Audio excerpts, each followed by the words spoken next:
And so, if you don't mind, Charlie, we'll start with you. Sure. I came into Vietnam on my second tour. I've been an advisor for a year, 64 to 65, and I came back in summer of 67 and was assigned to the 101st and took the second of the O-Deuce, first brigade, second of the O-Deuce, and got there probably in June, either June or July, I don't recall exactly. But I was assigned as assistant S3 of the second of the O-Deuce. And I was promised by the then battalion commander that I would get the next company that came available. And so I was kind of put out there as an assistant 3. I got to shadow A company and C company for 3 or 4 days on operations, and did not know when I would get a company, but apparently I was going to be the next guy. So that happened in September on Operation Wheeler. I was put in charge of A company when Steve Arnold, the then company commander, was wounded for a second time getting off the LZ. He'd previously on an air assault been wounded slightly, and he was wounded again slightly. And so they decided to go ahead and make the move and let Steve have a break for his last month or so in the country. So I took over as A company commander. Colonel Puckett conducted a change of command ceremony, and then later Colonel Puckett was wounded not long after that, and Dan Danford became the battalion commander. We served together until Dan went home, which I think was about in April or May of '68. He'll tell you when he went home, but we had a great relationship together, and went through a lot of stuff. And I finished up my tour as S3 for about 6 months, I guess. Took over as S3 in either December or early January of '68. December '67, early January '68, and then came home in summer of '68. Dan? And as Charlie said, I arrived in May, and I was the operations officer for the brigade for the first until the first, September the 26th, I believe it was, when Ralph Puckett was wounded, and then I took over the battalion. But in any case, and I remained there until in command of the battalion until May, until I departed. We were in the Ashaw Valley, I think, at the time. Charlie was with me, and we were under a mortar attack when we changed command. So it was a rather quick, interesting command. It was a rather quick change of command. But we also noticed that as the mortar rounds were landing, they were not getting any closer to us. So we knew that the NVA was at its maximum range. So we went ahead and we had it, and that's when I departed and came back home. But it was, I think, the finest organization I've served with. I really believe we had an outstanding battalion, and we had officers, many became generals out of our battalion in later years, and we had outstanding non-commissioned officers. And I think really an airborne unit, the backbone of an airborne unit is the non-commissioned officers. They're the Thank you very ones. much. Thank you. They are the ones that really stay in airborne units. They pursue their career. They're dedicated. They're hardworking. They're aggressive, but they're everything that you would want a soldier to be. So anyway, it was my pleasure to have been the battalion commander, and I'm extremely proud of what the battalion accomplished in Vietnam. Well, the troops were great too, and I know you feel it also. We didn't have, best of my knowledge, we didn't have any problem troops. We didn't have anybody who wanted to go off and smoke weed or anything like that, which became fairly popular later on. Prevalent. I would say the only one of the traits that an airborne soldier has is they tend to be aggressive. And sometimes they would do things that perhaps they should not do. And but no, that's just very few of them. But we had a little trouble with some that would. You mean aggressive toward the enemy? Yeah, aggressive. Yeah. Just operate as they did in the Civil War or something. I don't know. But anyway, that was very. Yeah, they were charged positions, and they also, if they had a squad or something, they're liable to have exposed the squad in a way that it should not be exposed. But they were terrific. That's all I can say. They may have been several may have been a little bit too aggressive. Okay. I'll accept that. Well, I'm Mike Yancey, and I came in country. I arrived with the 2nd 502nd on September the 26th of 1967, and just as Dan was taking over the battalion, and I was assigned to the commo platoon. I'd originally had orders for Charlie Company, still have a set of those orders, but the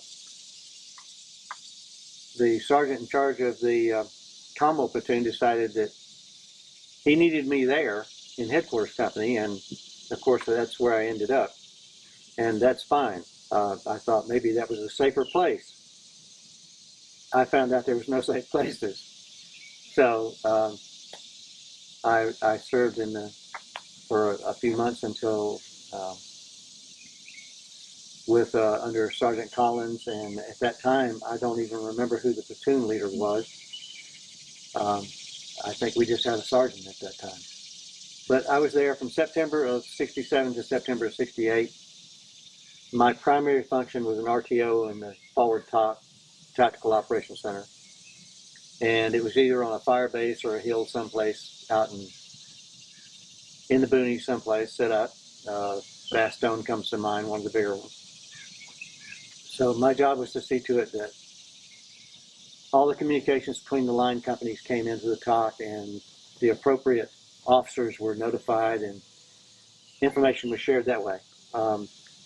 It was also my honor to carry Dan's radio from time to time in the field, and I found out that wasn't a safe thing to do either. I would have preferred he had stayed at the TOC or in their area, but he didn't. Well, he's talking about the time I sent him up to the top of a mountain to relay messages to a company that was on the other side of the mountain, and he had no security. Sorry, but you know, okay. I knew you would be able to do that. I knew that you'd be able to do that. Yeah, but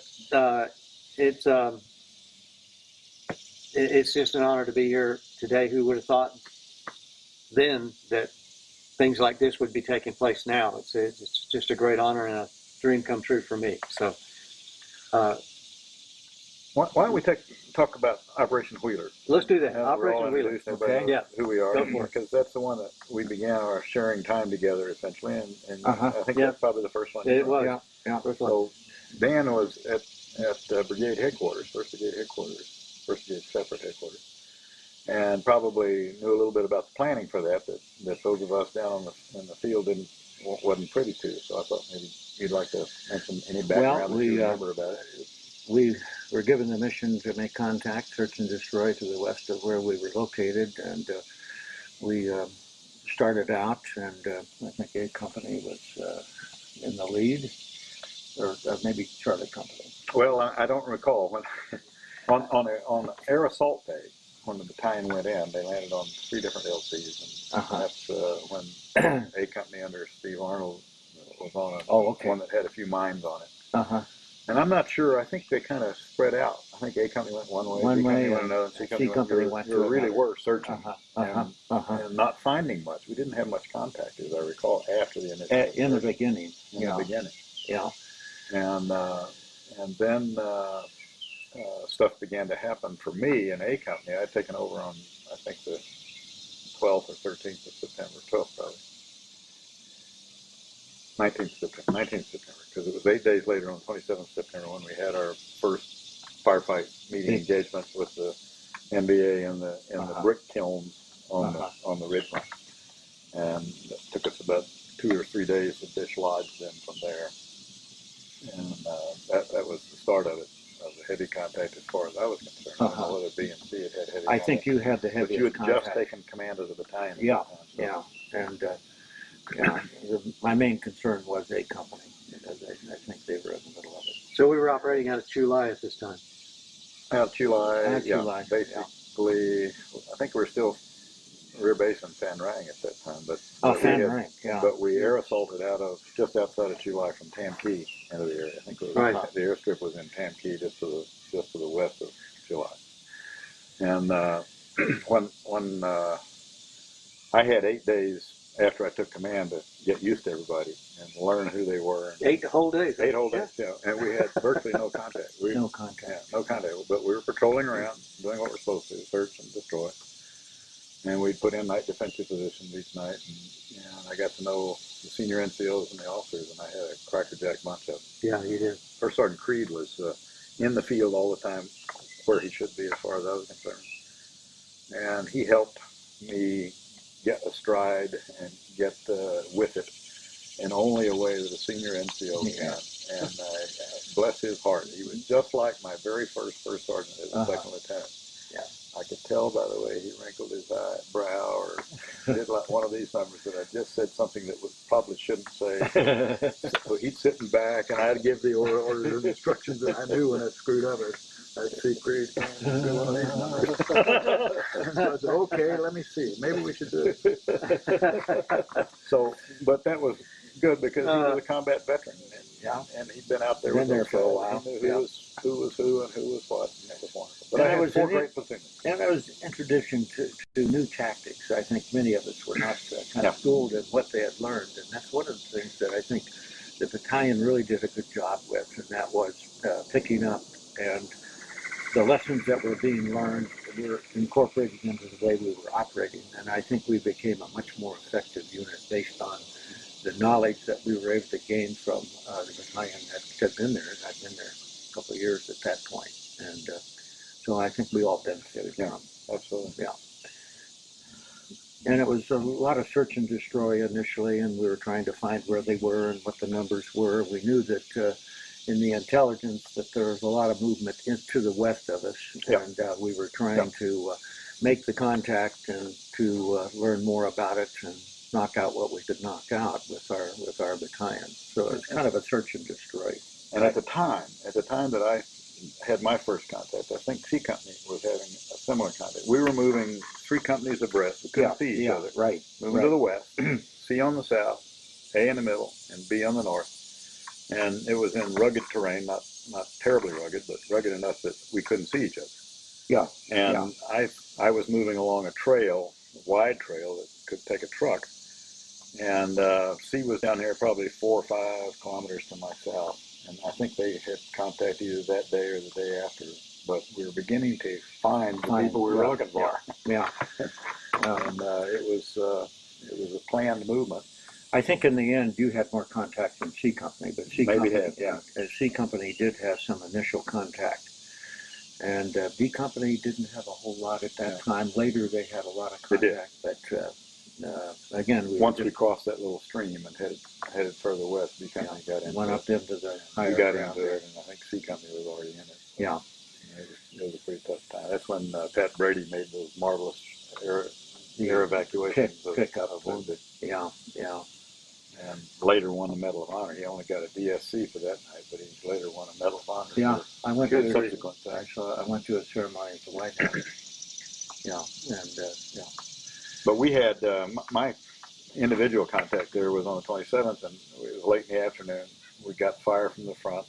3rd platoon was in the lead, Jack Rogers, and I was in the command group right behind 3rd platoon, and I was operating with 4 platoons. I'm not sure why we had 4 platoons, but I guess they converted a weapons platoon into a 4th platoon. That's 4 platoons, so there are 3 behind me. So I brought up the one that was right straight behind me up to be a reserve around the CP there, my hasty CP, and I sent the other 2 to go up around and try and flank these guys from the high ground, because they were on a finger that kind of drifted down from the north, and that's where we were getting the fire from. Turned out we found out that it was a brick factory, and they were shooting from what amounted to pre-made pillboxes, which were brick kilns. wow, Fortified inside brick kilns that the civilians used to use to make bricks. And they had knocked out firing holes, and they were very well covered, so it was difficult to get to them with artillery, especially with gunships. Gunships just couldn't begin to get at them, even though we deployed a lot of we had a couple of airstrikes coming in. Lots of airstrikes. We had at least 7 or 8 airstrikes on day 2. Not that first day, on day 2. We had a bunch of them. And then you sent the recon platoon to reinforce us and air assaulted them in up higher, high ground on the same finger, to work down as we worked in. And when we got there that day, they'd left. they'd gone. Yeah, well, of course, we were also concerned about whether there were others Yeah, there, absolutely. not just at the fortified position, Yep. but are there Where they go back. reinforcements that they have that are beyond? Are we getting ourselves into a real bit of trouble? We need to move more people around to try to meet what the situation was calling for. So it was sent in for a recon type mission, and that was their mission, was to. But I remember reading in my little journal that after we got up there on the Finger, we found that cave complex and a tunnel that connected all the caves, all the kilns, brick kilns. And we looked for which direction they had left, knowing it must have been to the west. Because we were to the east. And we could have seen them if they'd gone south or north. So they must have just backed out to the west the night before the recon platoon joined us. By the time we got up there, we went in unopposed, and we only found, I think, 2 dead NVA up there. But we found a lot of gear that had been left behind. It was brand new gear. Well, I think our assessment was that many more that they evacuated, as many as they could. They weren't able to take them all. But the cave complex does bring up a very interesting issue. It was really amazing how they had built their systems in various areas, and they used those caves to real advantage. So the date of all of this occurrence was again 27 and 28. 27 was the meeting day. 27th and the 28th of 28 we spent trying to do it ourselves. This is what you came in and took over, Dan.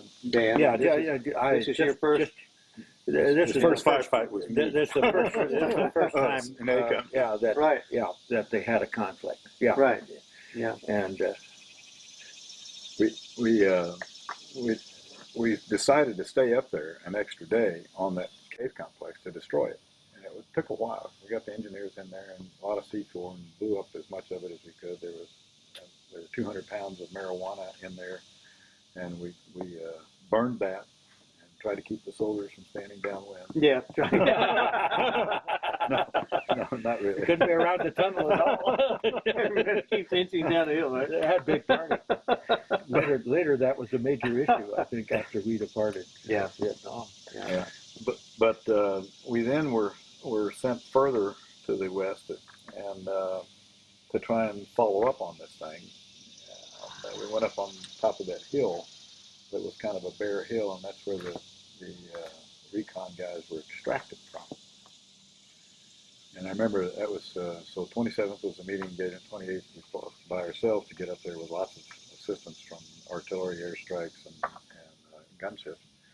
And then the 29th was when the recon joined us. We spent all day the 29th up there blowing things up, and then on the 30th we began our move up onto that hill.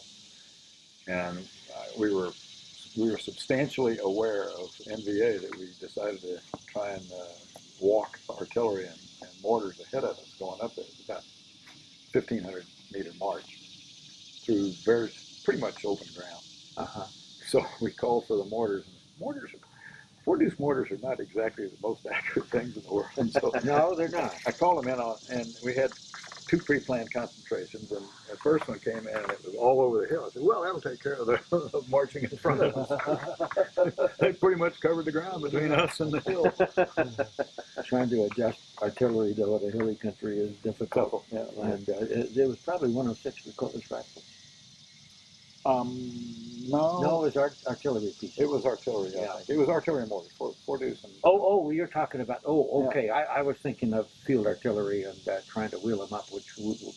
No, this was 4-deuce mortars that we were asking for, because I think, if I'm not mistaken, that we were close enough to Nui Whack, where your fire base was, that they would have had to fire high angle. And I was concerned about high angle fire in close support. High angle fire is dodgy at best. With those old 105s. Right. It's a major project to move a 4.2. Yeah, but you had them on the fire base. We were within range of 4.2 mortars. You had to break them down and carry the tubes and carry parts separately. Yeah, no, they weren't with me. I was calling for fire support from the fire base. From fire base, yeah. But when we got up there, and we were up there for half a day, and then in the afternoon they came in to pick up the recon guys, and you sent about, I think probably about 12 ships, 12 Hueys, maybe 10, maybe 8, I don't know. It was a pretty good stream of Hueys. I looked up and they're coming in from the east. From the mountains here. And over there to the west, is unknown territory. Yeah, I know. And so, and this is a pretty high mountain. Stuck up at least 200 or 300 feet above all the surrounding terrain right adjacent to it. On the west, there was a much higher mountain, but this one was pretty high. So these guys come in, and I tell them, land to the west. And they said, I can't do that, Alpha 6. We got to land with the wind. The wind's coming out of the east, so we're going to go out there and turn around and come back. I said, that's Indian country. No, I'll tell you.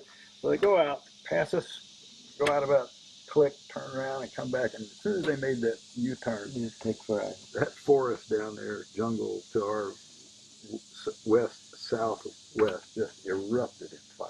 There must have been 20, 25 automatic weapons. Yeah. I remember.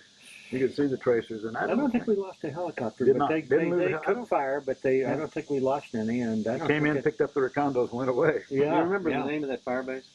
Which fire base we were operating out of? I know the name of the mountain. I don't The know. mountain? I don't know what. I don't know what we What named was the name of the mountain?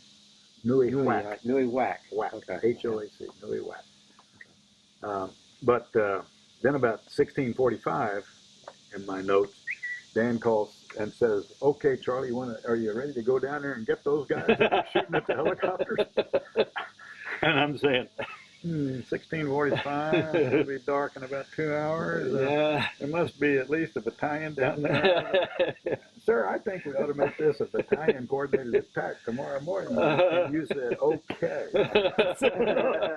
Okay. I thought about that, well, get right down there about dark. Company's strong, and there's enough guys down there that are willing to hose helicopters as they go by. Oh, I'm glad you challenged the decision. It was not a good decision. Well, thank God you were so willing to accept that. Because well, I thought about that a little bit further, and I said, I'm not sure I want them down there in the dark. They'll probably already have their positions, the enemy, and so on and so forth. So anyway, that was an interesting thing. How many guys were lost in that? I only lost about 2. Yeah, on the firefight. Yeah. Getting at the ridge, we had 2 or 3 more wounded, including Lieutenant Peake was wounded. Is that where he was wounded? Yeah. Okay. And Jerry Barnhill was wounded. I lost 2 platoon leaders in that thing. But Lieutenant Peake, who Barnhill went on to be back, did he? 4-star general and ended up as the 3-star general. 3-star. I'm Yeah, sorry, 3-star. 3-star. Yeah. And he was Surgeon General of the Army and then head of the VA for a while. Yeah. head of the VA. He was That's right. head Yeah. of the VA. Yeah. He came back, and he did serve out Yeah. his normal time. Barnhill. He came back to the O-Deuce? Yeah. Really? I thought. Well, we had a number that came back, and Yeah. depending upon how badly wounded they were. I used to go back to the hospital all the time, and some of them were just being treated, and they were going to be sent back. Barnhill was forthwith. not seriously. He was wounded by a friendly fire. That was when we were trying to get onto that finger. The second day, we had 3 batteries of artillery working for us, and Skip was directing them from a CNC chopper. And he gave a wrong correction to one of the batteries, and it adjusted 6 rounds of 105 right into the middle of the maneuver element. Wow. Which Barnhill was leading, and he was not happy about that. I guess not. It clipped one of his fingers. I don't think it took it off, but he took shrapnel in the hand, and a couple of his guys were more seriously wounded. He was pissed when he came back up to the fire base, and to my position, my CP, and I can't blame him for being that. He thought that I was adjusting that artillery, and I really wasn't, because somebody was doing it from a helicopter, and I think it was Skip Perrine was adjusting it from the CNC chopper, because he was doing 3 batteries, and I couldn't possibly do 3 batteries. Right. My FO might have been able to do 3 batteries, but Yeah. Anyway.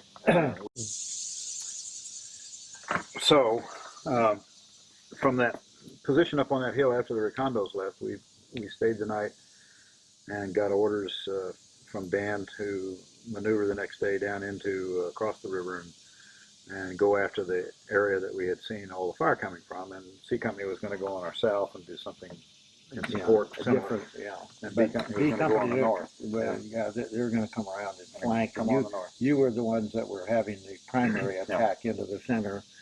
And anyway, We executed that I think, very well. I think that turned out. We did up to a point. I didn't do that well in the middle, but I left a platoon up on that hill to be a base of fire while we made our maneuver. We went down the hill up to the north through a little village, got to the stream, and then when we started down the other side of the stream, I was going to have them come down and join us, which they did.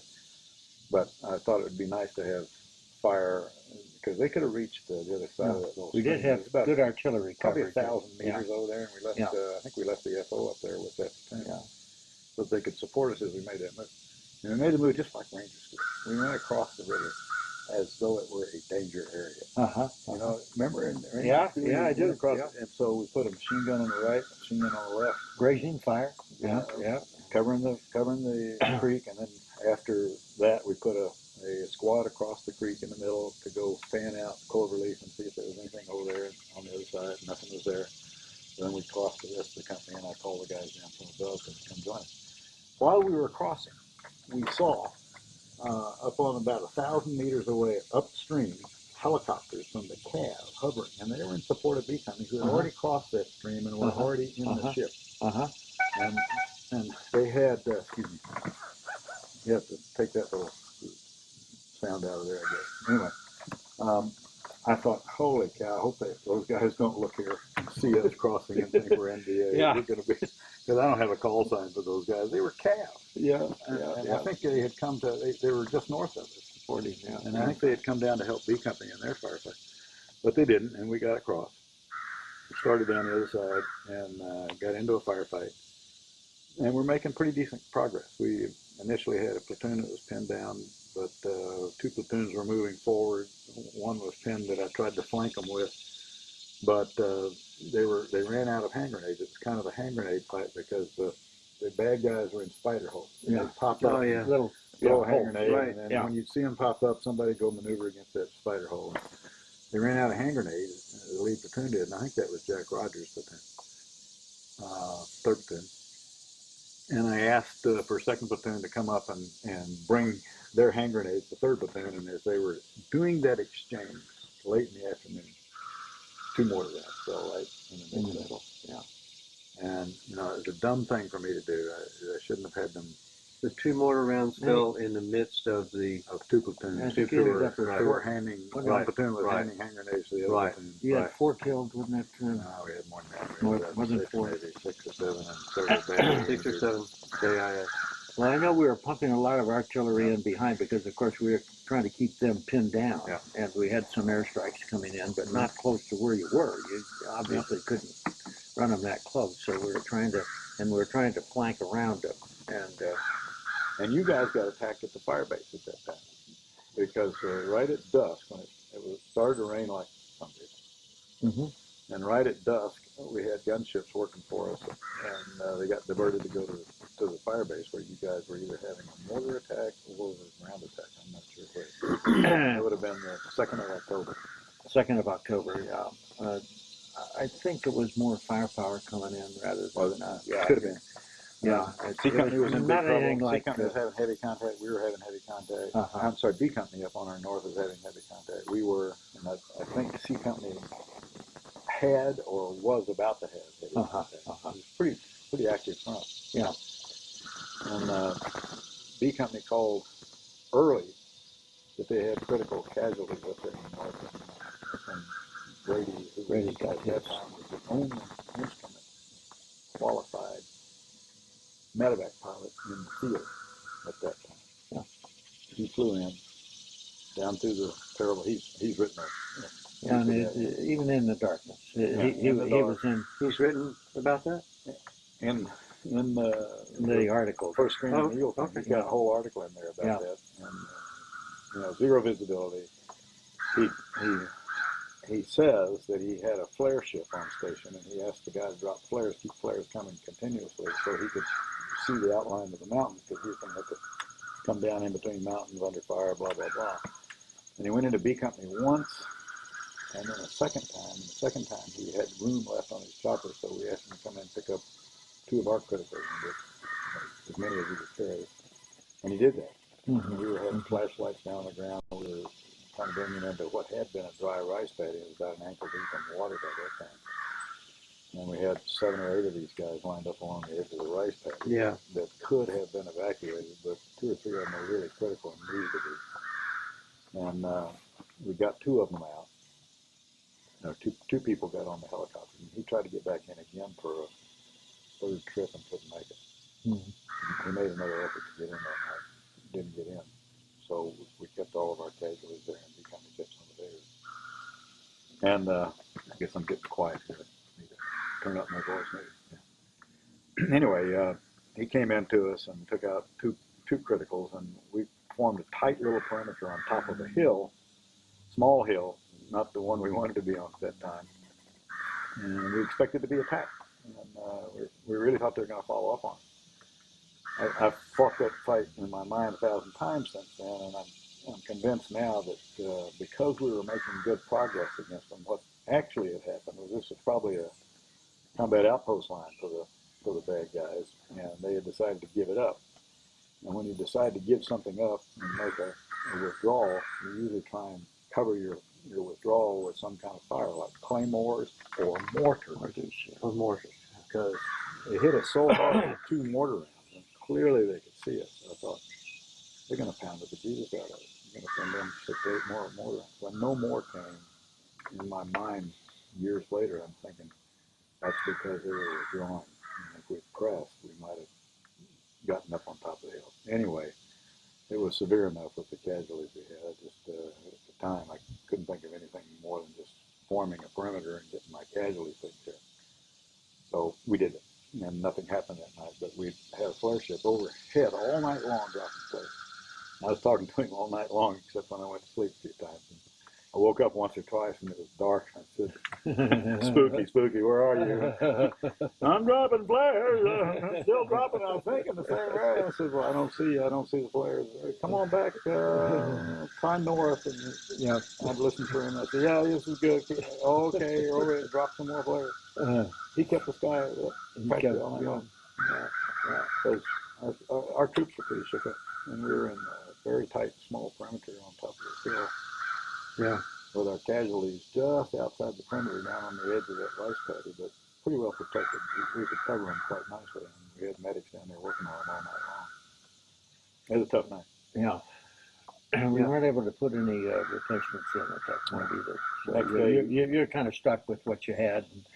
I think you came in the next day and talked to both B Company and me, and you decided we'd form up together. Yeah. So you had me pull back and join B Company where they were, and we formed a joint perimeter the next night, which would have been 3rd of October. And then it rained all day the 4th of October, and nothing happened. Nothing happened. So that little R&R. And Dick Boyd was my classmate from West Point. He had B Company, and it was really nice to be able to. We both felt good because we both taken some heavy casualties, and we were stronger together than we were apart. Let's put it that way. Yeah. And then you decided that we needed you brought in hot food for us. You brought in 2 hot meals. Oh boy. And Dick and I matched out to see who'd get the lunch, who'd get the breakfast.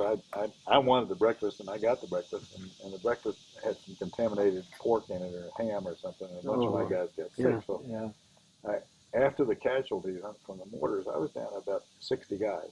From where I took the company, it was about 95 or 96 guys. And 15 of them were evacuated for the food poisoning. So I was down to about 45.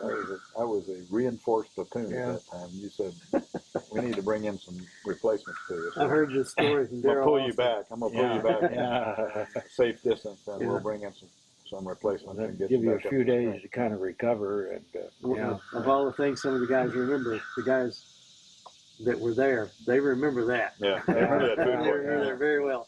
Well, if you talk to them, there's about 150 of them got sick from that food poisoning. Good. It was I don't think there were quite that many people. Wasn't that many people. And of course, what happened, to not to try to justify what happened. It was terrible what happened, and it shouldn't have happened. But it took them longer. A Company was moving to the position that B Company was in, and it took a little bit longer than we thought it would.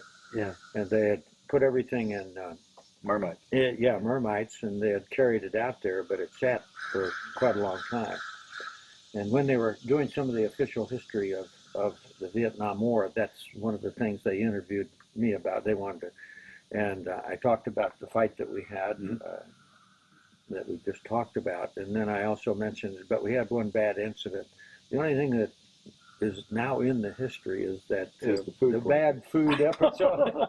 Not all the valiant action that they took and everything that they achieved, but the bad food. There's not a single solitary soul in that battalion that blames you for that. Not a single one. Not one. We just said, man, it's the luck of the draw. It could have been Beacon, it could have been, but that stuff happens. We knew that stuff. They didn't have the stuff brought in to make them sick. Not all of them had to be evacuated, but quite a few did. So we backtracked. We okay? So Dan had, after we had that illness from the food poisoning, I was down to less than 50%, and Colonel Danford said, I'm going to put you up here in a nearby area where you can receive a lot of replacements, bring you back up to strength. So I pulled back up onto that bare knob that we had been on, the high ground, a couple of days earlier. And we went up there on the 5th of October, and all day the 6th, or part of the 5th, we got replacements, and then all day the 6th we got replacements. And as they came in, I had the platoons take the new guys, integrate them into squads, and go out and clover leaf around our hill to make sure nobody was out there. But also, since it was we thought it was fairly safe area, to get the new guys Get them broken in, have them walk along with everybody else and see how it went, get them ready to go back into the stuff on the other side of the stream. And I also asked Dan on the 5th when we went up there to bring me a 50 caliber and a 106 rifle. Oh, yes. And he did. Get serious. It magically appeared. I think it was on the 5th it appeared. We test fired the 50 off to the north, and we told B Company we'd be able to fire in support of them because they were within 50 caliber range. Wow, yeah. They were probably 1,500, 2,000 meters away, and we could have put a burst down there that would have helped them out in case they got into more deep stuff. And we built an alternate position that faced south, and the way I'd organized the hill was 2nd platoon was on a knob to the south, 3rd platoon was in the middle to the west, and then 1st and 4th platoons were around a little ridge there. So, and the 50 and the 50 and the 106 rifle were right there at the base of 3rd platoon, and the primary direction of fire to the north and to the west. But the 50 we built an alternate position where it could fire south, thank God. And so on the night of the 6th, we were attacked by a fairly heavy NVA force, and we first thought it was a mortar attack, but then the small arms started, so we knew it was a ground assault. They'd come after us. They had come after us from the other side of the creek. They had some using some lights coming. Yeah, we saw moving lights. So they were coming out of which direction? Well, I'm sure they came from the west. From the west, okay. Yeah. From the place where we had the contact a few days earlier. Shortly after dark, we got reports from 1st and 4th platoon. They could see moving lights up to the northeast and slightly east. So, moving lights. I'd never seen moving lights on a trail like that, but they said they could catch glimpses of moving lights coming, going across the thing. We thought they were trying to exfiltrate someplace else. But we put artillery in there as best we could. A couple of volleys of artillery, and the lights went out. So we thought, okay, don't know what that was, but lights are out now. Lights are out now. And then shortly after 2 a.m., they attacked us. And it was those guys, I'm convinced, that were moving along, getting into attack position. And they attacked us and overran 2nd platoon almost immediately. And first notice that I had of how serious it was one of the brand new replacements in E5. I think he was a Spec 5. I don't think he was a sergeant, but he was a Spec 5, came running through my position and said, "There's a million gooks up there." and disappeared on the other side of me. I said, "Hello," I said. And then Lieutenant Anderson came by. He's the platoon leader, and he knelt beside my foxhole. And he said, "Sir, I don't think any of my guys are still up there alive. We've been overrun." And it was a cacophony of fire, orange and green tracers, our orange and red and green tracers, our red and their green, crisscrossing all over the mountaintop, all over the hilltop. And about the time he said that, he got hit with a round in the M16, which shattered, and he got a small fragment in his shoulder, a small fragment of the bullet, and it ruined his weapon. And he said, "Get over there behind that rock with the first sergeant." So he did. And then we fought them for about 2 hours there in our defensive positions. And we got this 50 caliber into the alternate position, and it opened up. And when it opened up, that was about the end of the fight, because we had 800 rounds on site. And I was directing the fire over the radio with Lieutenant Rogers, who was right there at the gun. And I said, "Bring it down," and they'd shoot a little bit. And I said, "Bring it down some more," and they'd shoot a little bit. And I said, "Bring it down some more," and it began to bounce off the hill where 2nd Platoon was. And I said, "That's it, now traverse." And they just started doing this, back and forth, with 6-round bursts. And Ed Fontaine, who was one of the M60 gunners in 3rd Platoon, told me that he was listening to me say that. He thought I was giving him instructions for his M60. Bring it down a little. He'd shoot a burst. Bring it down a little bit more, and he'd shoot a burst. And now traverse. And Ed said, "I thought you were giving those instructions to me," and I was taking it. And he said it was perfect, because when my round started bouncing off the hill, so did the 50 caliber round. I met Fontaine. He's a good guy. Yeah.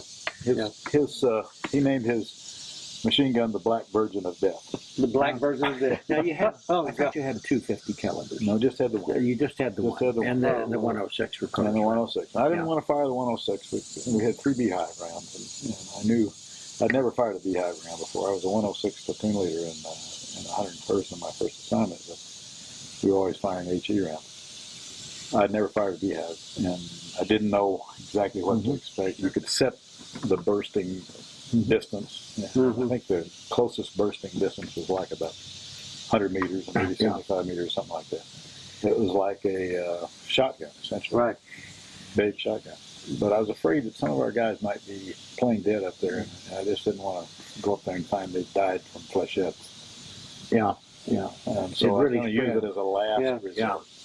Those flechettes were awesome. If they came at us across that open space between me and 2nd Platoon, we'd use it. But they didn't. The 50 kept their heads down and caused them to break off their. And if they really had massed their force and were coming up against you, we would have fired. Yeah.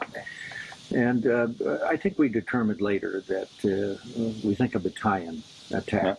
And of course, we had good grief. And our, A Company had the advantage of the higher ground. They were coming basically from, they had moved along the stream, and we were pretty well in place. And Charlie and 2 nights we'd been in place. We had good holes. Yeah, they had good holes, and they had good positions, and they had the weapons in the claymores right place. out. We had wire out, some wire. We didn't have much wire, but we had some wire out. And it was what I didn't know during the whole fight. I didn't know that 1st and 4th Platoon had also been engaged. So it turned out, and I've got a map of this that you can maybe photograph when you get in here. But I'll show it to you. Time out for a second. I'll talk to it, and then you can use it. But this was the arrangement of our thing. Here's 2nd Platoon on this little knob. 3rd Platoon's here. 1st and 4th Platoon are on this ridge. And the moving lights were up here to the north. Yeah. This is north straight up there, and that's west, and that's east. So we'd seen the moving lights way up to the north. We assumed they had come down this way. The main attack came right up here into 2nd Platoon. But I found out later, after the attack was all over, these guys had been under attack also, down in 1st and 4th Platoon's area.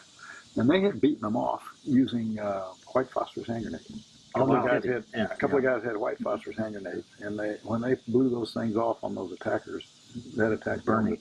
That attack melted. And so they didn't have, I don't think they even experienced any casualties down here. This was pretty bad because they had 6 positions, I believe, and there were 4-man positions. And so when the first 2 explosions came, those were hand grenades being thrown on the nearest 2 positions. And then they came up and machine gunned the guys that were on those positions. So we lost about 6 or 7 guys right there. Yeah. Had a few wounded the rest of the night, but nobody else was killed except the ones that were Just in that position. That initial exchange of fire on the assault. But the 50 was right over here. My hole was right there, and he was firing directly overhead at those guys, about 75 meters away. And I could hear him clearly talking. And when the next morning, we found 18 dead NVA up here, left and behind. And right in this zone right here was one that had been shot 4 times, once on each extremity, once in each arm and each leg, and he had a flamethrower on his back. He had a Chinese flamethrower on his back, Oh my God. which he had never gotten employed, thank God. Yeah. Thank God. And that they left him and his weapon behind, and 17 other guys. We found one down here. We patrolled out the next morning to see where they might have gone, and we found one dead NVA down here who had apparently not made it off. But it was a hell of a firefight, a hell of an attack. So the total losses out of that fight was? I think it was about 7 dead, 7 of our guys dead. Quite a few wounded. And about 3 or 4 or 5 wounded, something like that. So over just a period of days, you'd had We had 2, 7, probably 16 or 17 killed between 27 September and 7 16, October. 17 KIA. And that many wounded. That many wounded at least, yeah. But Yeah, I remember I was in the talk at the time, and we were getting reports from Charley, and so we were kept up to date with what was going on. Of course, a lot of activity, and I flew in as soon as I could get in the next morning, and I remember walking down to the positions that were really hard hit. And of course, there were a lot of men that had just joined the unit that were down there, and they were completely disoriented. They were almost comatose. Speaking of, it was so traumatic for them that it was unbelievable. I can only imagine. All of a sudden, this is their first major firefight, Right. And Right. you know, they were comatose. This at this time, I was in the top, but I wasn't allowed to run the radios yet. But I was there, listening to this, and well, it was tough. It was tough to even listen to it. I can't imagine being out in it. 2 things, or 3 things that stand out in my mind at the end of this. I had said, as soon as first light comes, we'll thin the line in 1st and 4th platoon area, because I didn't think they had even been in the fight, except they had been providing fire support from their position across over here.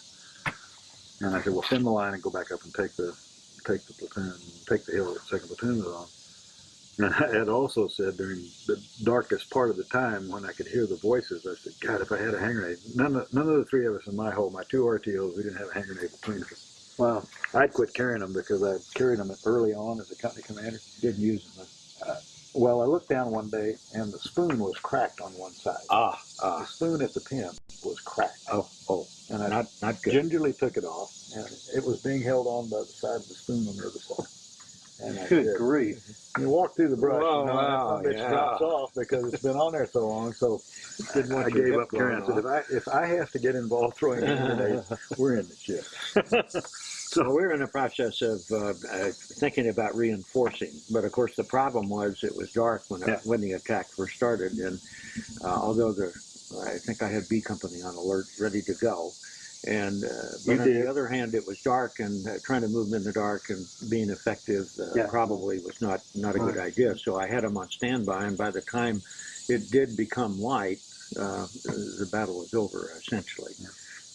Maybe a little bit. Dick Boyd, bless his heart, came up on the net about 30 minutes after the attack started, and we had our machine gun going there. Good shot. Yeah. And he said, he was talking to you on the battalion net. He said, they're using a heavy machine gun on Charlie. I'd like to go to his relief. I'm ready to move. And I came up and said, no, that's my heavy machine gun. I think we can hold them.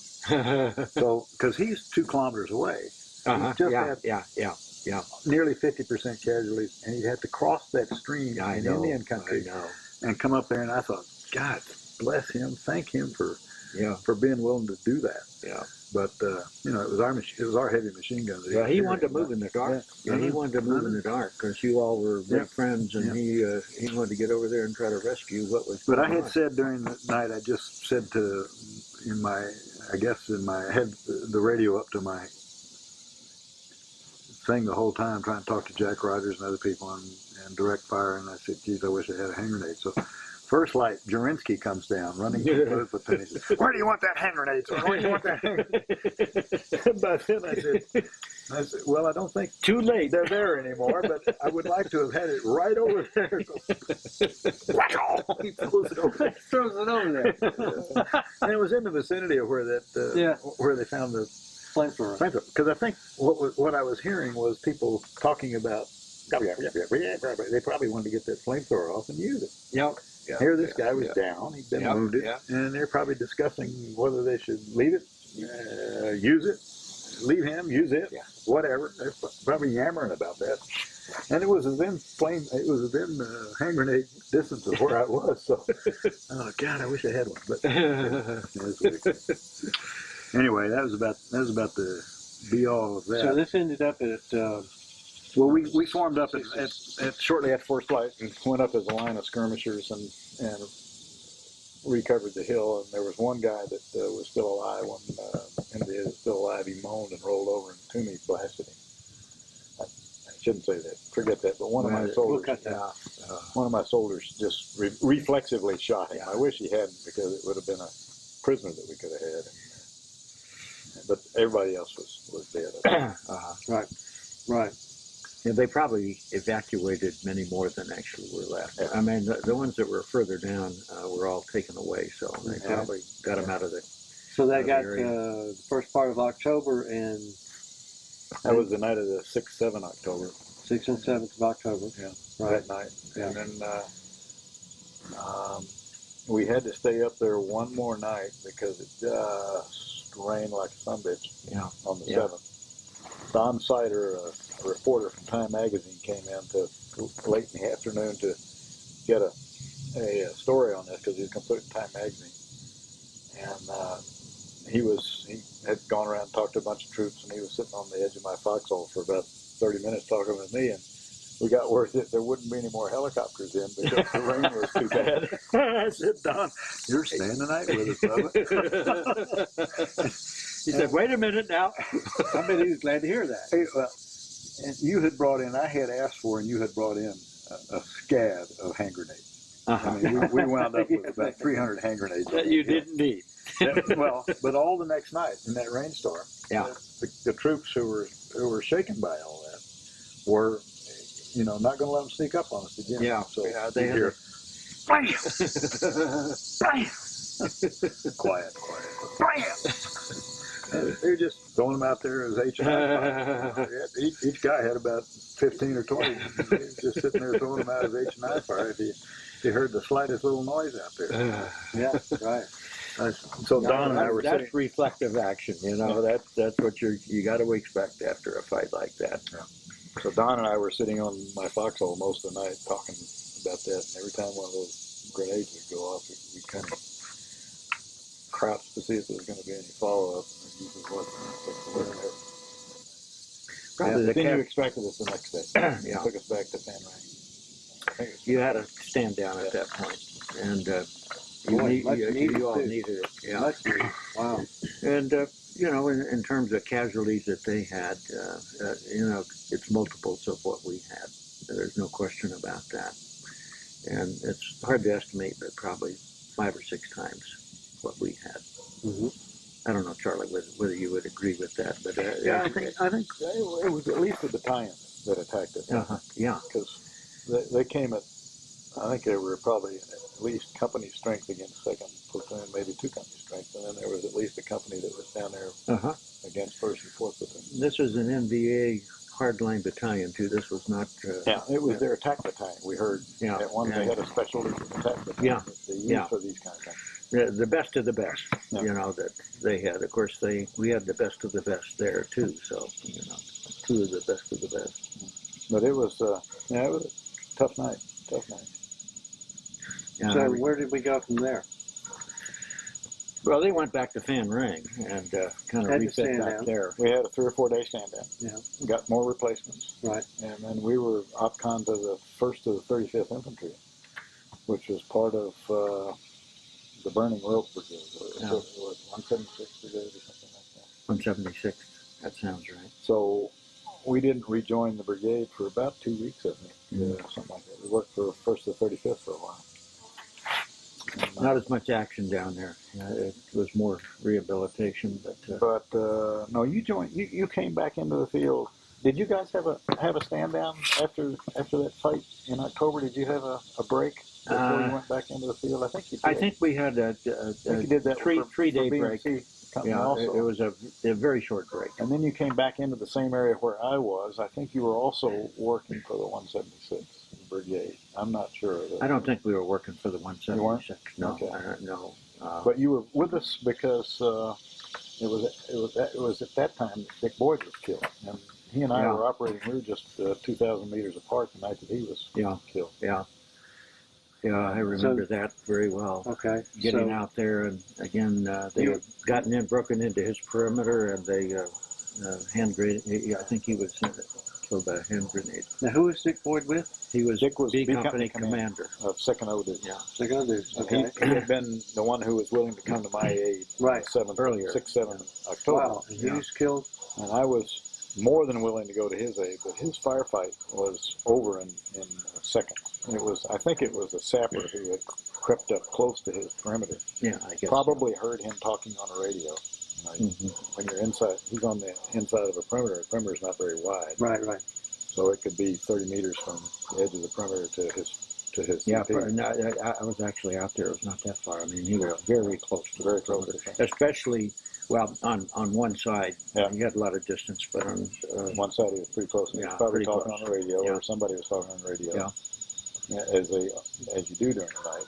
And, somebody heard it and crept up close and threw a hand grenade or two. I don't know what it was, but I heard it. I was close enough to hear it, and it was like boom, boom, and then as I think guys inside were reacting, and then it was quiet. Yeah, and it was over. I don't think I would have gone to his help if I could. Yeah.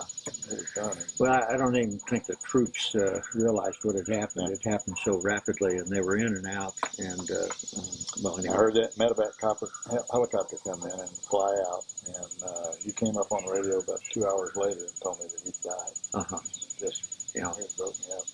I wasn't able to get out there right at that moment, but of course it was dark, still dark. And, so this is right at the tail end of the same. Well, the next phase. Generally the same area, but not exactly the same area. It's the next phase, I guess. Right. Yeah. The next phase. Okay. Yeah. We were within 20 kilometers of where that had taken place. And that was on about what we were operating further to the east. About what date was that? What, October 7th? 7th, right? October 7th was when I was in the fight on the hill. We got extracted on the 9th. We came back into the field probably on about the 10th or 11th. No, about we were back for 3 or 4 days. So about 13th of October we went back into the field. I think 13th or 14th. Mm-hmm. So the incident Dick was killed on the 26th, I think, of October. 26th of October. Okay. Yeah. So we had occasional brief firefights with people during that second, after I came back in the field after that horrendous 3 weeks up there. In the early days, we came back and had sporadic contact, all meeting engagement kind of things. Right. Maybe shooting up outposts that were outposting something. We never had a big firefight that whole time. We were primarily in a reconnaissance mode. We were trying to make contact, find out where they're located, find out where their base camps were, and try to deal with them. And so we just had sporadic contact for a period there. And anyway, I remember the time guy coming in. He came in earlier. He had been there quite a while. He had spent quite a bit of time in the 2nd of the 502nd, and he was there during a really bad part of the campaign. So he saw some pretty heavy stuff during the time he was there. He got in touch with me later. I don't know how much later, but I think it was probably a week or 10 days later, and I got a message from him. He said, I had this all ready to go as a cover story on time, but Caisson beat you out. Whoa. They had a big ass thing up at Caisson. Yeah, right. Yeah, the Either Marines. the Marines or First Cat. I'm not Way with. was it? Was Had it a way? big battle. No. Yeah. No, not way, but up at Caisson, up on the DMZ. Over all the way. Yeah. Remembrance of it, but maybe do you have any idea? No, I think we went What back and happened had with a it? stand down, and then we deployed out of, I think, Fayette. Are you on? We're on. Okay. To the next phase, and it was very close to the base, Brigade base. Are we on? I came out of company command and was put in as Battalion XO. Right. So I began to operate out of Fan Rang. Uh-huh. And I was there for about a month before I became the S3. Uh-huh. But anyway, I didn't go to Fayette because I was back at the base camp. So I'll let you talk about that one. Well, we deployed out, and it was a search and destroy type mission that we were given, and we set up in the Fayette area and set up our base, and then we started patrolling out from the base, and we didn't run into a whole lot of contact. We did have some contact, but not a whole lot.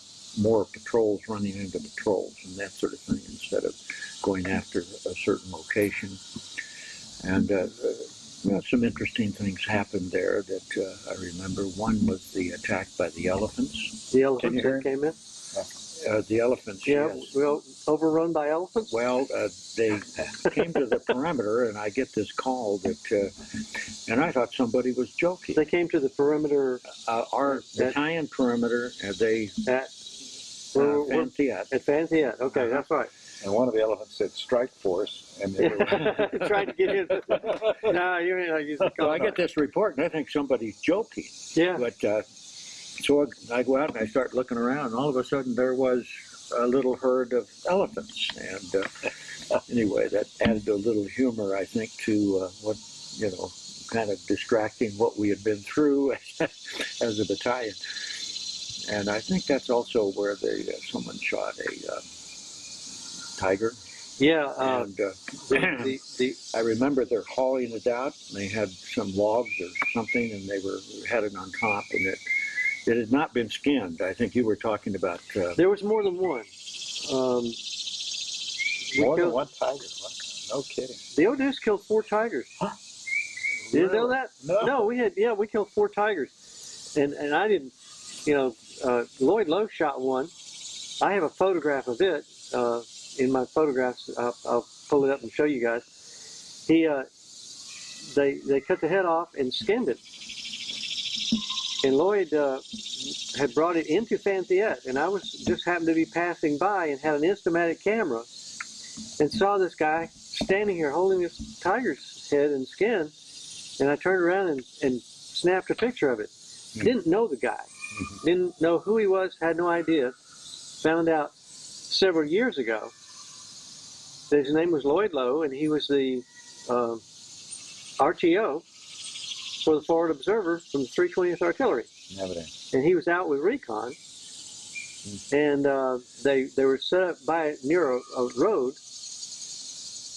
and in the middle of the night, he hears a twig snap, goes to alert, and sees this thing coming up the road straight at him.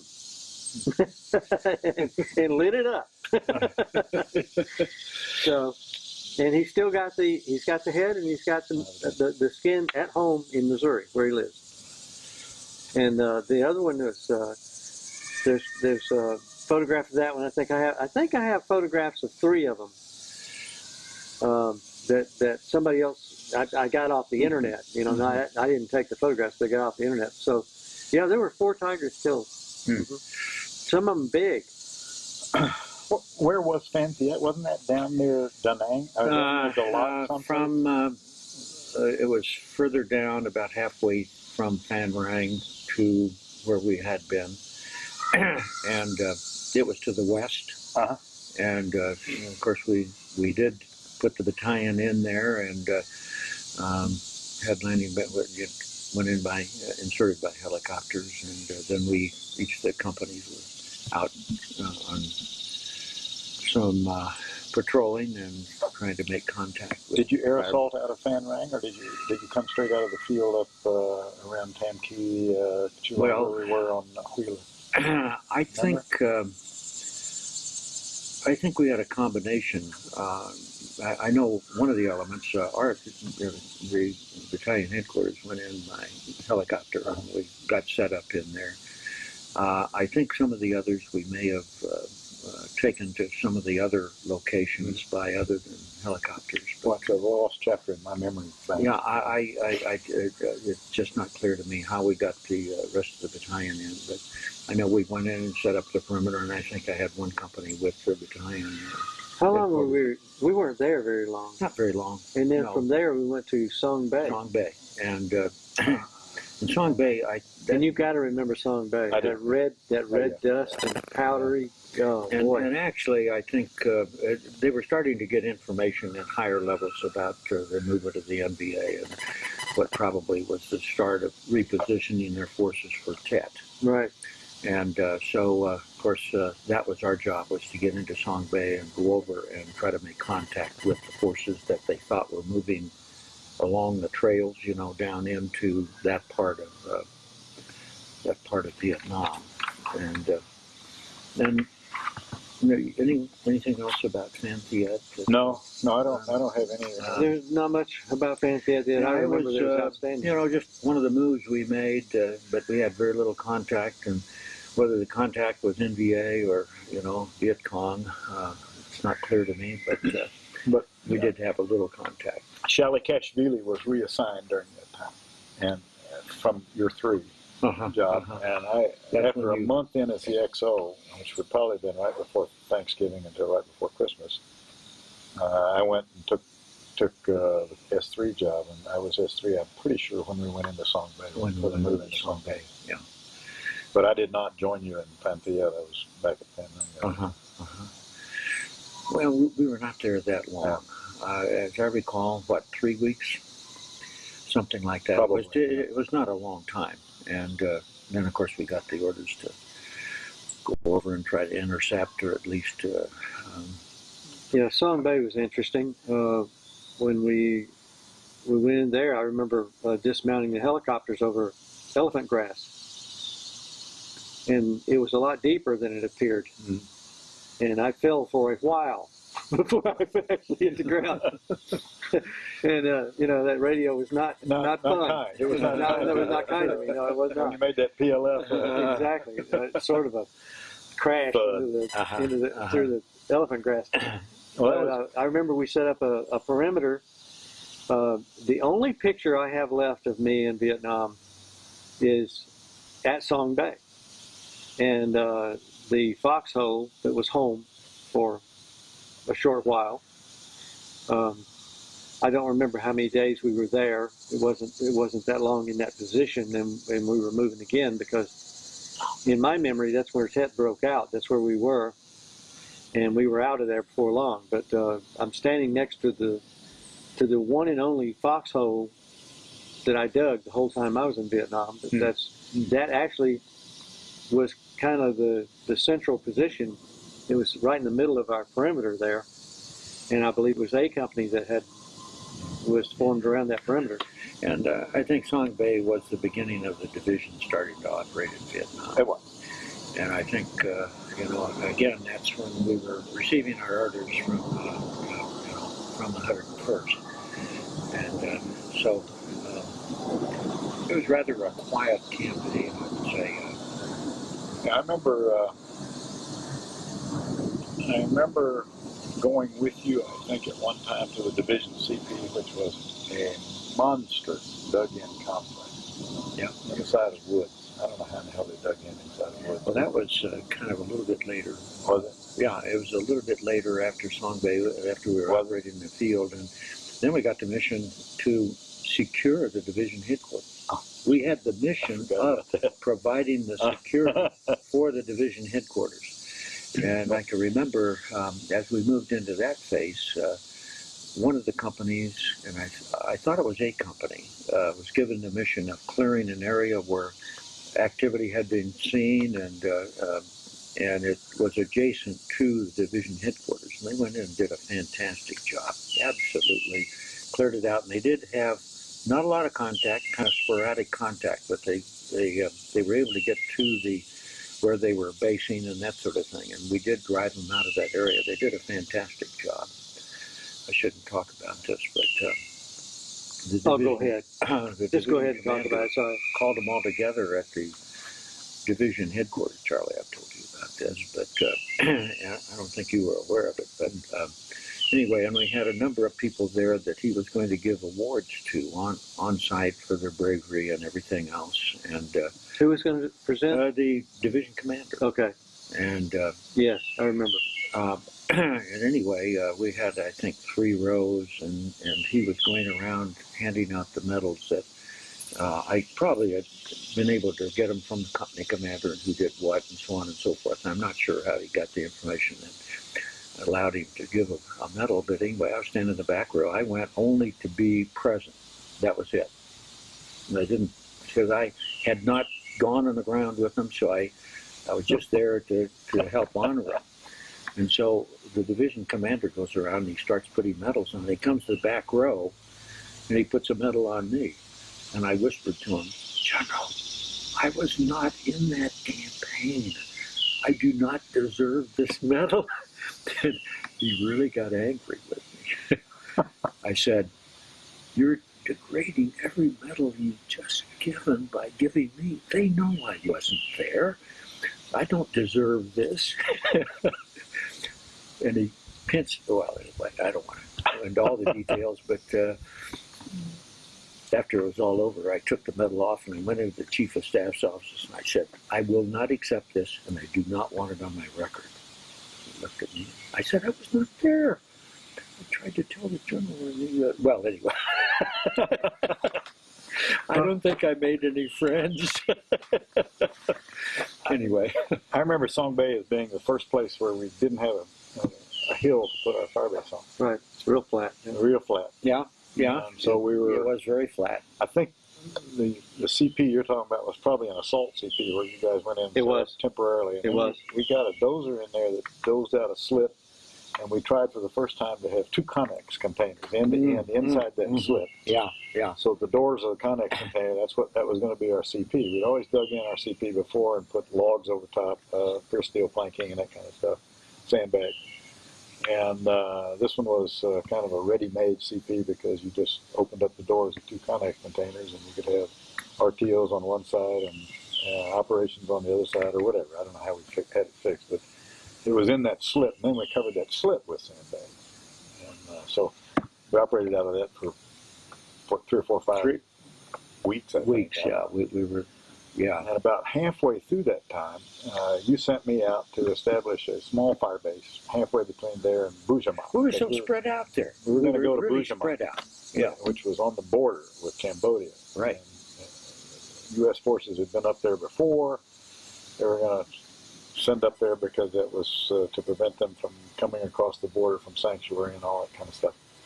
And we couldn't support it by artillery from where we were. Yeah, we moved a battery up there. We had to move a battery of 155. Right. It was 155. And you sent me out as to get it set task up. force commander to set it up and command it. Yeah, yeah. We had a company of, I don't know which company, but we had a company for security, and we set up that place, and that's where it happened. We were up there right. waiting for the assault, which was going to take place in about 2 days, I think, out in the Bujama. We're going to fire the prep fires and all that stuff. And we had that ceasefire stand down. Everybody's very quiet, and then all of a sudden, boom, stuff hit the fan. And within about 2 days, I was evacuating that place to rejoin you and go back to bring the artillery Benoit. back, because it was coming closer and closer. Yeah. And Courtney was the guy who used to direct helicopters in for the fire base after he finished in B Company.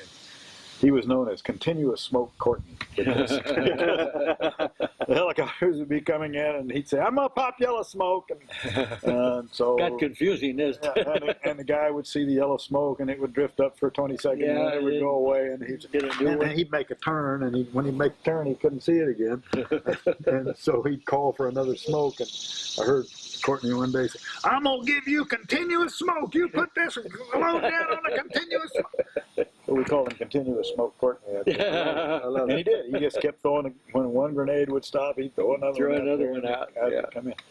But when they came to pick us up, they had the new model of the CH-47. Yeah. I don't know what it was. Went from a B to a C or a C to a D or something. And it could carry 5,000 more pounds or 4,000 more pounds or whatever. Not much more room inside, though. Now, the same inside. but Same, it had same a, inside, so you couldn't fall more stronger, troops. had a stronger engine and transmission. Uh-huh. And they wouldn't take lesser loads. And I didn't have Courtney with me out there. So when they came to evacuate us, they said, "Now you're going to have C or D models, whatever it was, and the loads have to be at least 12,000 pounds for us to pick up, or 9,000 or 6,000, whatever it was." And they would come in, and I said, "Oh God, we got to make these loads bigger than they've been." And so we put all the pure steel planking and all the timbers that we had to go on there. And I'd say, "Is that enough?" "I don't know." The guys come in, and while I'm standing under it talking to him on the phone, and I'm in the wash, he comes in, hooks up to it. I wasn't hooking it up. We had guys hooking it up, but I was communicating with him on the radio. And he would raise it up slightly off the ground and read how much it weighed, and then he'd say, "Not enough stuff," and he'd put it back down. I went, "You son of a bitch." But we had to add stuff to it before they didn't take it out. Yeah, and of course that was not something you did quickly either. No. I mean, it took a while to do that. Well, Oh, yeah. I was out most of the time. I was not in the fire base that much, and that's where my calling sign changed. From bald eagle It's a bold eagle. No, it's a nifty slugger. Nifty The slugger. Nifty That's Slugger. what it was. Nifty Slugger. I Yeah, became because Nifty the Slugger because commanding general was bold eagle. Bold Eagle was the division commander. Yeah, that didn't last long. Well, yes, it did. I never changed. We called him my- Bald Eagle for the rest of the time. Yeah, We just well, were a lot more careful about it. Yeah. Not around the general, probably. Right. But, Well, as an Anyway. RTO, I recall going back to Bald Eagle. Okay, and so that's my memory of that. Yeah. and that's well, I pretty think strong. that probably is what happened. He Yeah. talked on the radio, of course. I'm had talking about. Just, yeah. I understand what you're saying. Yeah. Yeah. I'm trying to think when we made that change. Was it? It may have been at Sunday. I think it was later. I think it was after we got up north. No, it was in Song Bay. Was it in? Yeah, it was in Song Bay because he was coming over and he was communicating with the headquarters on the ground. Yeah. And and anyway, he was okay. he was angry because anyway, they didn't know who he was. And Well, I was in the CP that day because I remember calling. I was in the CP and he was calling Nifty Slugger 6, Nifty Slugger 6. This is Bold Eagle, Bold Eagle. And the first one was just like that. No answer. And it was Nifty Slugger 6, Nifty Slugger 6. This is Bold Eagle, Bold Eagle. Over. That is not going to be good. So the third call was Nifty Slugger 6. This is Bold Eagle, over. And I called you on the internal battalion frequency. He's calling on the brigade net. I called you on the internal battalion frequencies, and I said, Bald Eagle, Bold Eagle's trying to contact you. yeah, I He's calling remember you the Nifty call. Slugger. Yeah. And you better answer him. And he was listening then to our battalion frequency. And he heard that call. Oh, Lord have mercy. There is no Bald Eagle. There's only Bold Eagle. There is no Bald Eagle. There's only Bold Eagle. Over. This is not going to end well. Had to have a little humor there. So I think he probably landed and talked with you finally, and probably let you Yes, know you had a little discussion uncertainly with me. about Yes, your proper call sign being Nifty I Slugger got to that month. convert. You got to get your people educated, and make sure they know what is going on and so forth. Now, we spent a lot of time on the ground there, but we were quite spread out, I remember. We had very little contact because the guys we were looking for were already down in the Saigon area. Yeah, they Ready bypassed for the us. tip. Yeah, They had gotten out of there and gone, and we didn't have much contact up there. yeah. So out of Song Bay then, We were division went- headquarters security next. division headquarters security, and then Well, they pulled us out of Song Bay to go to Long Bend. Long Bend. Okay, which Long was Bend. division rear. yeah. And we were required to do a sweep around the division rear at Long Bend because they had been under fire for about 48 hours. Well, that's where the company that I talked where about the earlier. NDA tried to penetrate. Yeah, yeah. And they'd been had a big attack there, and they had beaten it back, and the firefight had gone down. We got back to that place about 7 days After winning the Song Bay? No, 7 days after the Tet Offensive. Took us about 3 or 4 or 5 days to get gathered back up and move over to Long Bend. Yeah. And our mission was to do a sweep of the perimeter, mop up any guys we saw there. And we did have some contact. Yeah, I think you did. And I remember you found one guy who had been badly wounded and was out there, or maybe he was dead, an NDA guy. Yeah. But I don't remember that you found anybody else. There probably was some firefighting. We had a company of tanks attached to us at that time. Yeah, I remember that. Yeah, and we really didn't use them. We spent about I think a week there. Yeah, we did the sweep. It was not a long time. We did the sweep and maybe secured them for a while, and then they ordered us to go up to I-Corps. Yeah, we were going up to. Went down to Saigon and got on the boat and got on the LST. With a whole bunch of Scotch whiskey, purloin from the that was a long trip. When you stop and think about it, that was about 550 miles, something like that, 600 miles. It was a long trip, and of course, riding on an LST, we were not accustomed to, and we had the bottom part completely filled with people, and the deck. And the deck. I was up in the bow. Cram people on it, Yeah. Maybe did we have more than one ship, or did we all fit on one ship? I forget. No, we had one ship. I think it was just one ship for the whole battalion, and that's the reason we were so crowded. One ship loaded with drunk paratroopers. Well, some of them were drunk. No. Well, I tell you what, those of us that were drunk made up for those that were not. I can tell you that I was always amazed at what happened, and that I was not aware of. And alcohol came into our. I couldn't believe. We come back for a stand down, and all of a sudden, where the alcohol came from, I don't know. There must have been a pipeline in it, but where they got it, how in the world they get it, I don't have any idea. I'd try to cut off the supply if I'd known it. But well, a truck pulled up on the dock, and it was a truck delivering stuff to the PX someplace, and it was just full of cases of alcohol. Oh, yeah. I didn't know that. I know you didn't. Recon gets credit for it. And I didn't find out about it until afterwards, after they had purloined it. I did see a member of your staff at the railing peeing over the side when he'd had enough. Well, I do remember that. I remember that, and not just him, but a few others found the open ocean to be. Who was that? Come on, you can tell me. No. You can tell me. I won't tell anybody. He was our chaplain. Oh, Lord. Oh, Lord. Uncharacteristic behavior. Now everybody asked me. Everybody knows who it was.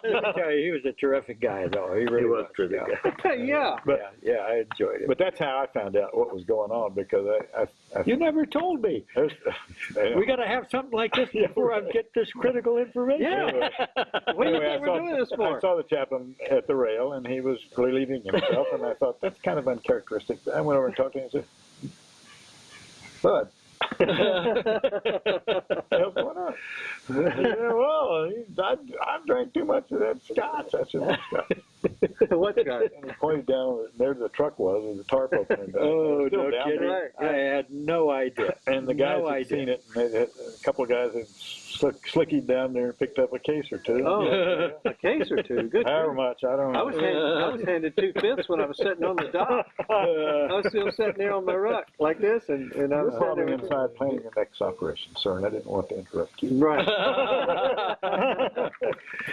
I know you may have even been talking to the captain. Yeah, we're trying to figure out what our mission was going to be when we got down there, and we're trying to do some advanced planning, but we had so little information. We just knew that they wanted us to go up there, but we didn't know what the problem was because, of course, we hadn't been operating in that area. So it was hard to develop a comprehensive plan that we could really follow.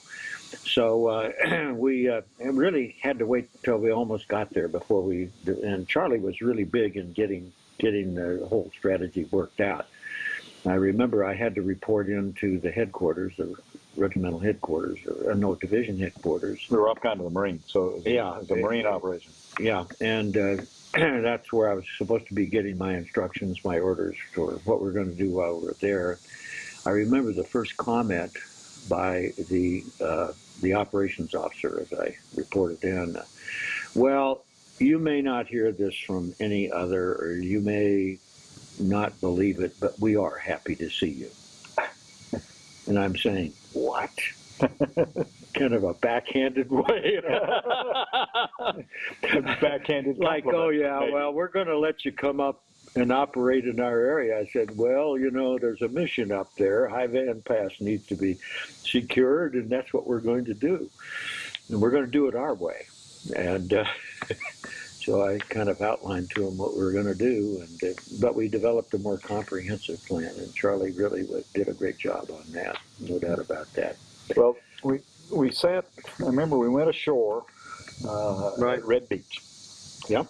And it was just south of High Vine Pass. Highway 1, which ran north and south throughout the length of the country, was the western limit of Red Beach, and the ocean was the eastern limit. And we had about 500 yards of sand there, I think. Yeah, it was a nice sandy beach. Nice plain sandy beach where they put the whole battalion. That's right. That's right. Off the end of the LST.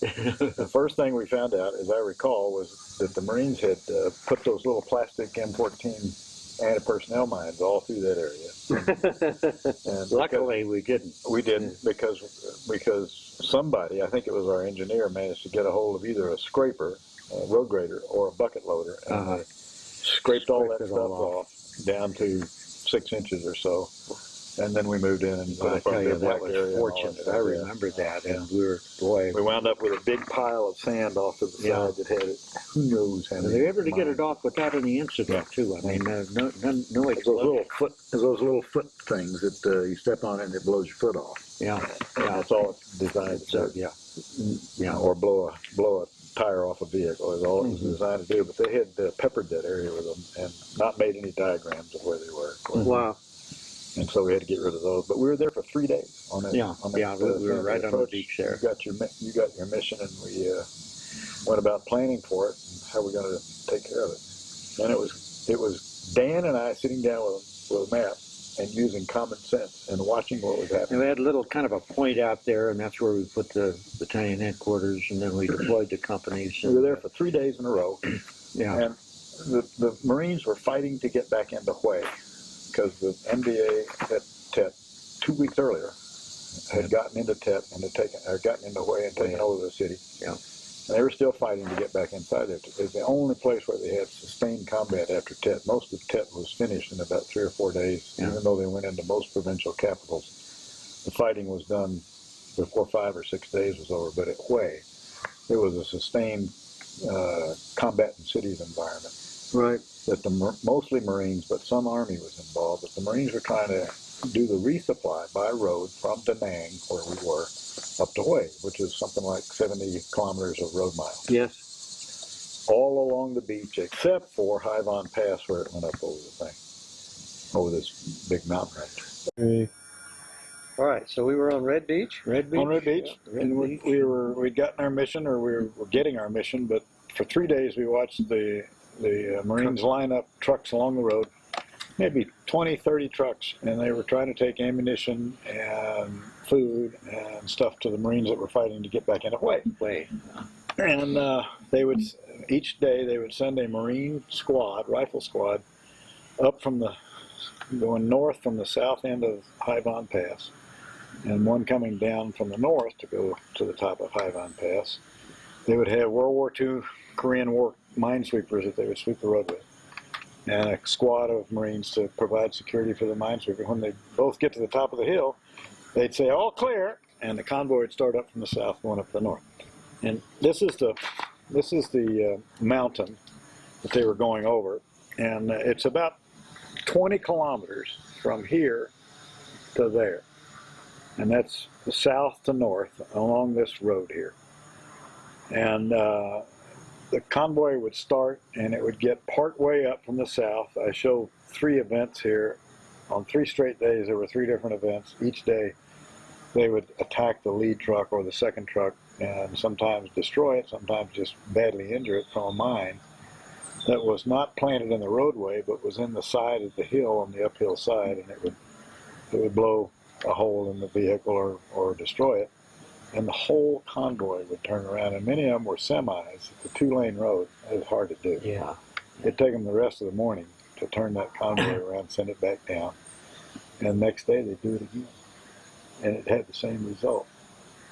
So Dan and I, when we got the mission, sat down with this map, or one just like it, and said, if you had the mission to keep that road closed and you were a VC, what would you do? Would you carry the stuff up this very steep hill every day from the village down below? Or would you have a base camp up there along the mountaintop someplace that you would carry the stuff down to?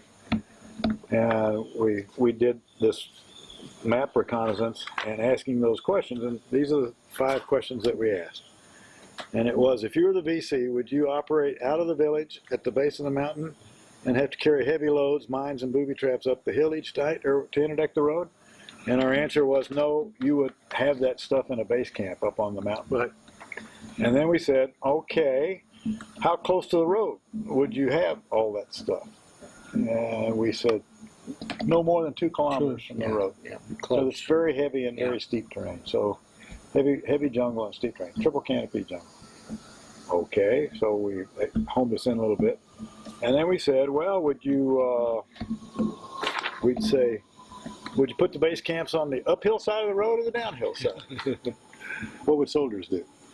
Downside. They'd put it on the uphill side because they'd carry the heavy load down to the road. Yeah, and they go back up empty-handed. Yeah, that's what So we said, well, look for it on the uphill side, within 2 kilometers. Yeah. And I said, would you have just on one side of the ridge or on both sides of the ridge? Well, we'd like to be able to interdict it on either side of the ridge, so we'd have a base camp on the north. You got 2 convoys. A base camp on the south. Yeah. He said, what would you need for a base camp? Well, you need water, you need some concealment, and you need trails in and out. We looked on the map. We found 2 places that we thought fill that description, and we made circles on the map, quarter-size circles on the map. This blue line here is the ridge line, and this was the north circle that we made. This is the south circle that we made, and we devised a plan to put a company into each of those. And what we did was we air assaulted the company to the north, right in there, right here, and they would go on foot to this place where we expected one base camp to be on the south side of this ridge, on the north side of this ridge. We took one here by truck, because we were right down here on Red Beach, and we took them on, dismounted them here, and they went by foot up north to look into this circle area on the south side of the ridge. And we put our 3rd company up here on top to run up the ridge and be able to support either one of the other 2 companies. And within 48 hours, both of these companies had found a base camp, and the base camp was inside the circles that we had drawn. Wow. Inside the circles that we had drawn. Wow. This one was found first, and I forget which company it was, but that one was unoccupied, and they had about 500 pounds of explosives in there. They got into this one a little bit later that same day, and it had about 800 pounds of explosives and had BC in there. And they had a firefight, meeting engagement kind of thing. They killed a couple of them and drove the other 3 off. And then we were up there for 40 days on that road. I think it was about 40 days. Might have been 38, 39, whatever. Yeah, something like that. We're patrolling that road, and they never stopped. We never had another ambush of the convoy. The convoy started that next day, and they continued to flow the whole time. Yeah. And we never had another attempt at the road. We had some probes, but instead of manning guard stations on the road, we patrolled on the west side of it. So how much of the battalion was there? The whole battalion. The whole battalion. battalion. For the full 30 days? For the full 30 days. On a 20-kilometer stretch of road. Right. Okay. And we kept that open while the Marines did the fight into Hawaii. Right. And it was one of the most successful operations that we did, and it was just by applying a little common sense. Yeah. The Marines are trying to secure the road by guarding the fixed positions at the end of each ridge. Yeah. On some portions of the road. Not on the road itself, but down at the start and at the finish. There's a bridge that came across this thing. It was a pretty important bridge. It was probably 100 meters long, and they had two foxholes on the north end, two foxholes on the south end, and the guys sat in the foxholes all the time. They didn't patrol. That was the And you could have a battalion of NVA go by about 100 meters away, and they'd be unseen. So you have to patrol. You have to use your brain housing group. Yeah.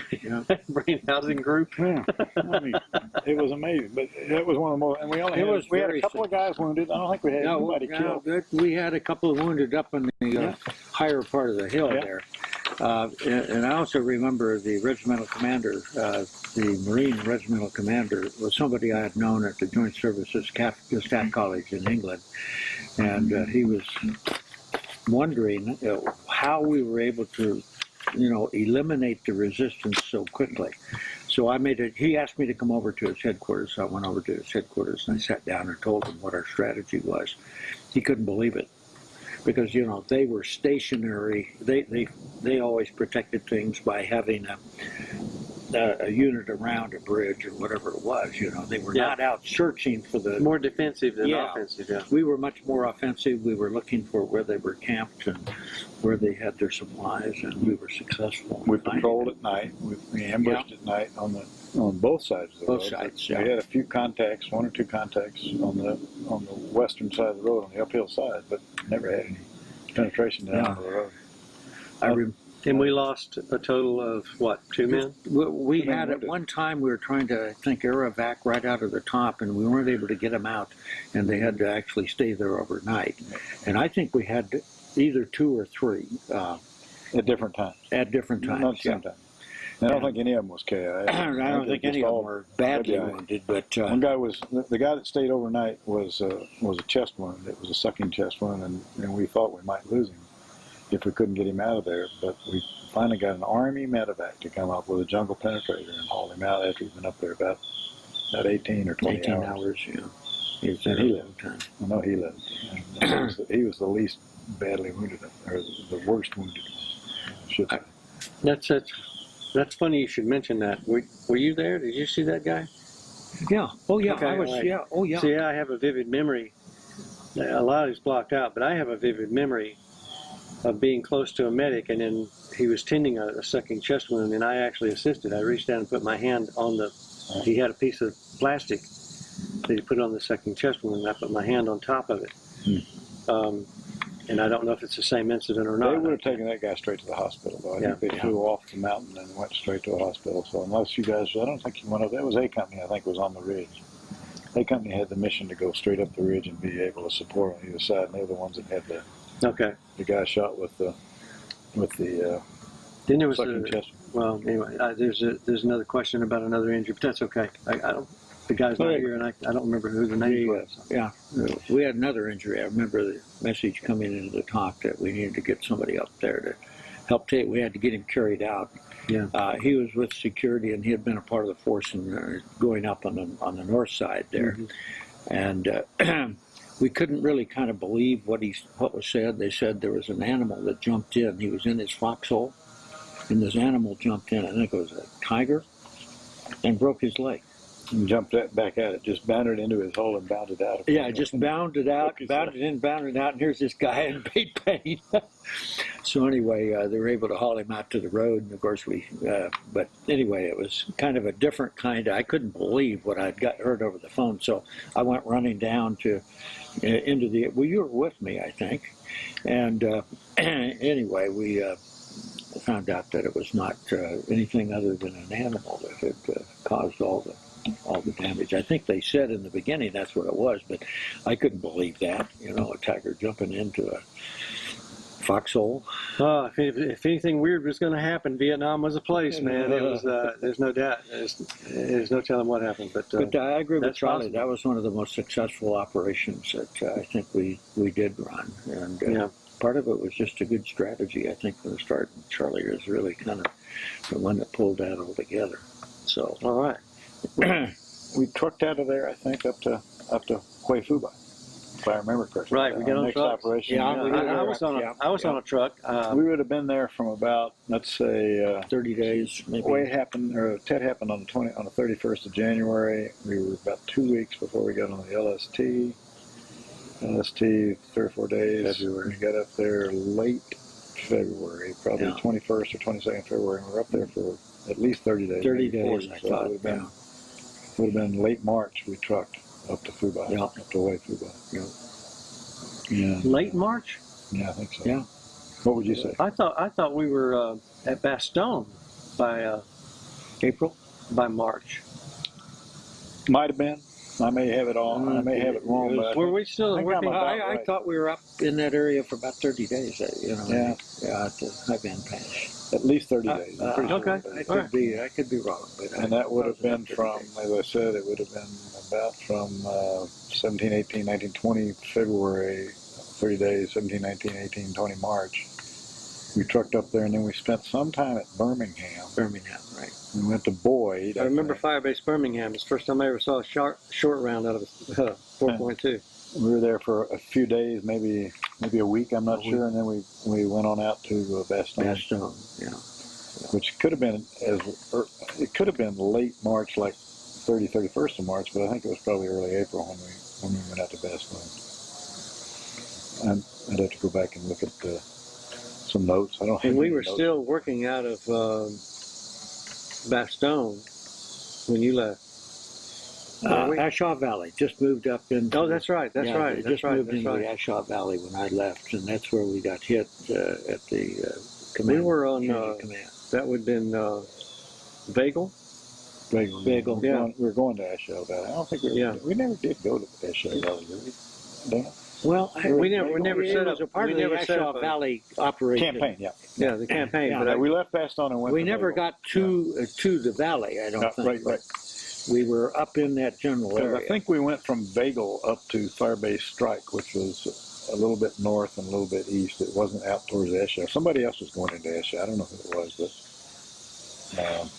but I think we broke off our support of the Ashaw Valley campaign there at Bagel. At Bagel. Bagel was about halfway between Bastogne and the Ashaw, I think. In the Ashaw. But later, I think they went up into the Ashaw. We were shooting the 175s into the Ashaw from Yep. Firebase Bastogne. Yeah. That was 30 kilometers. And Bagel was probably 10 or 15 kilometers further west so that you could shoot 155s into Ashaw. I guess you couldn't reach them with 105s. It probably had to be another fire base between Bagel and Ashaw. But Birmingham was or Firebase Bastogne was quite an operation. It was the biggest fire base I ever saw. Yeah, and we had to go in and clear it first. I remember going in. It had been a Marine fire base. Yeah. Yeah. I have a picture on my laptop of what it looked like in 1970, Really. and it was like 5 times as big as it was Yeah. when we were there. And I remember we had upwards of 60 bunker positions around it. So that meant We had, if you're going to have 3-man bunker positions, that's at least a rifle company. So but we also had a 2nd battalion in there too, for a while. Yeah.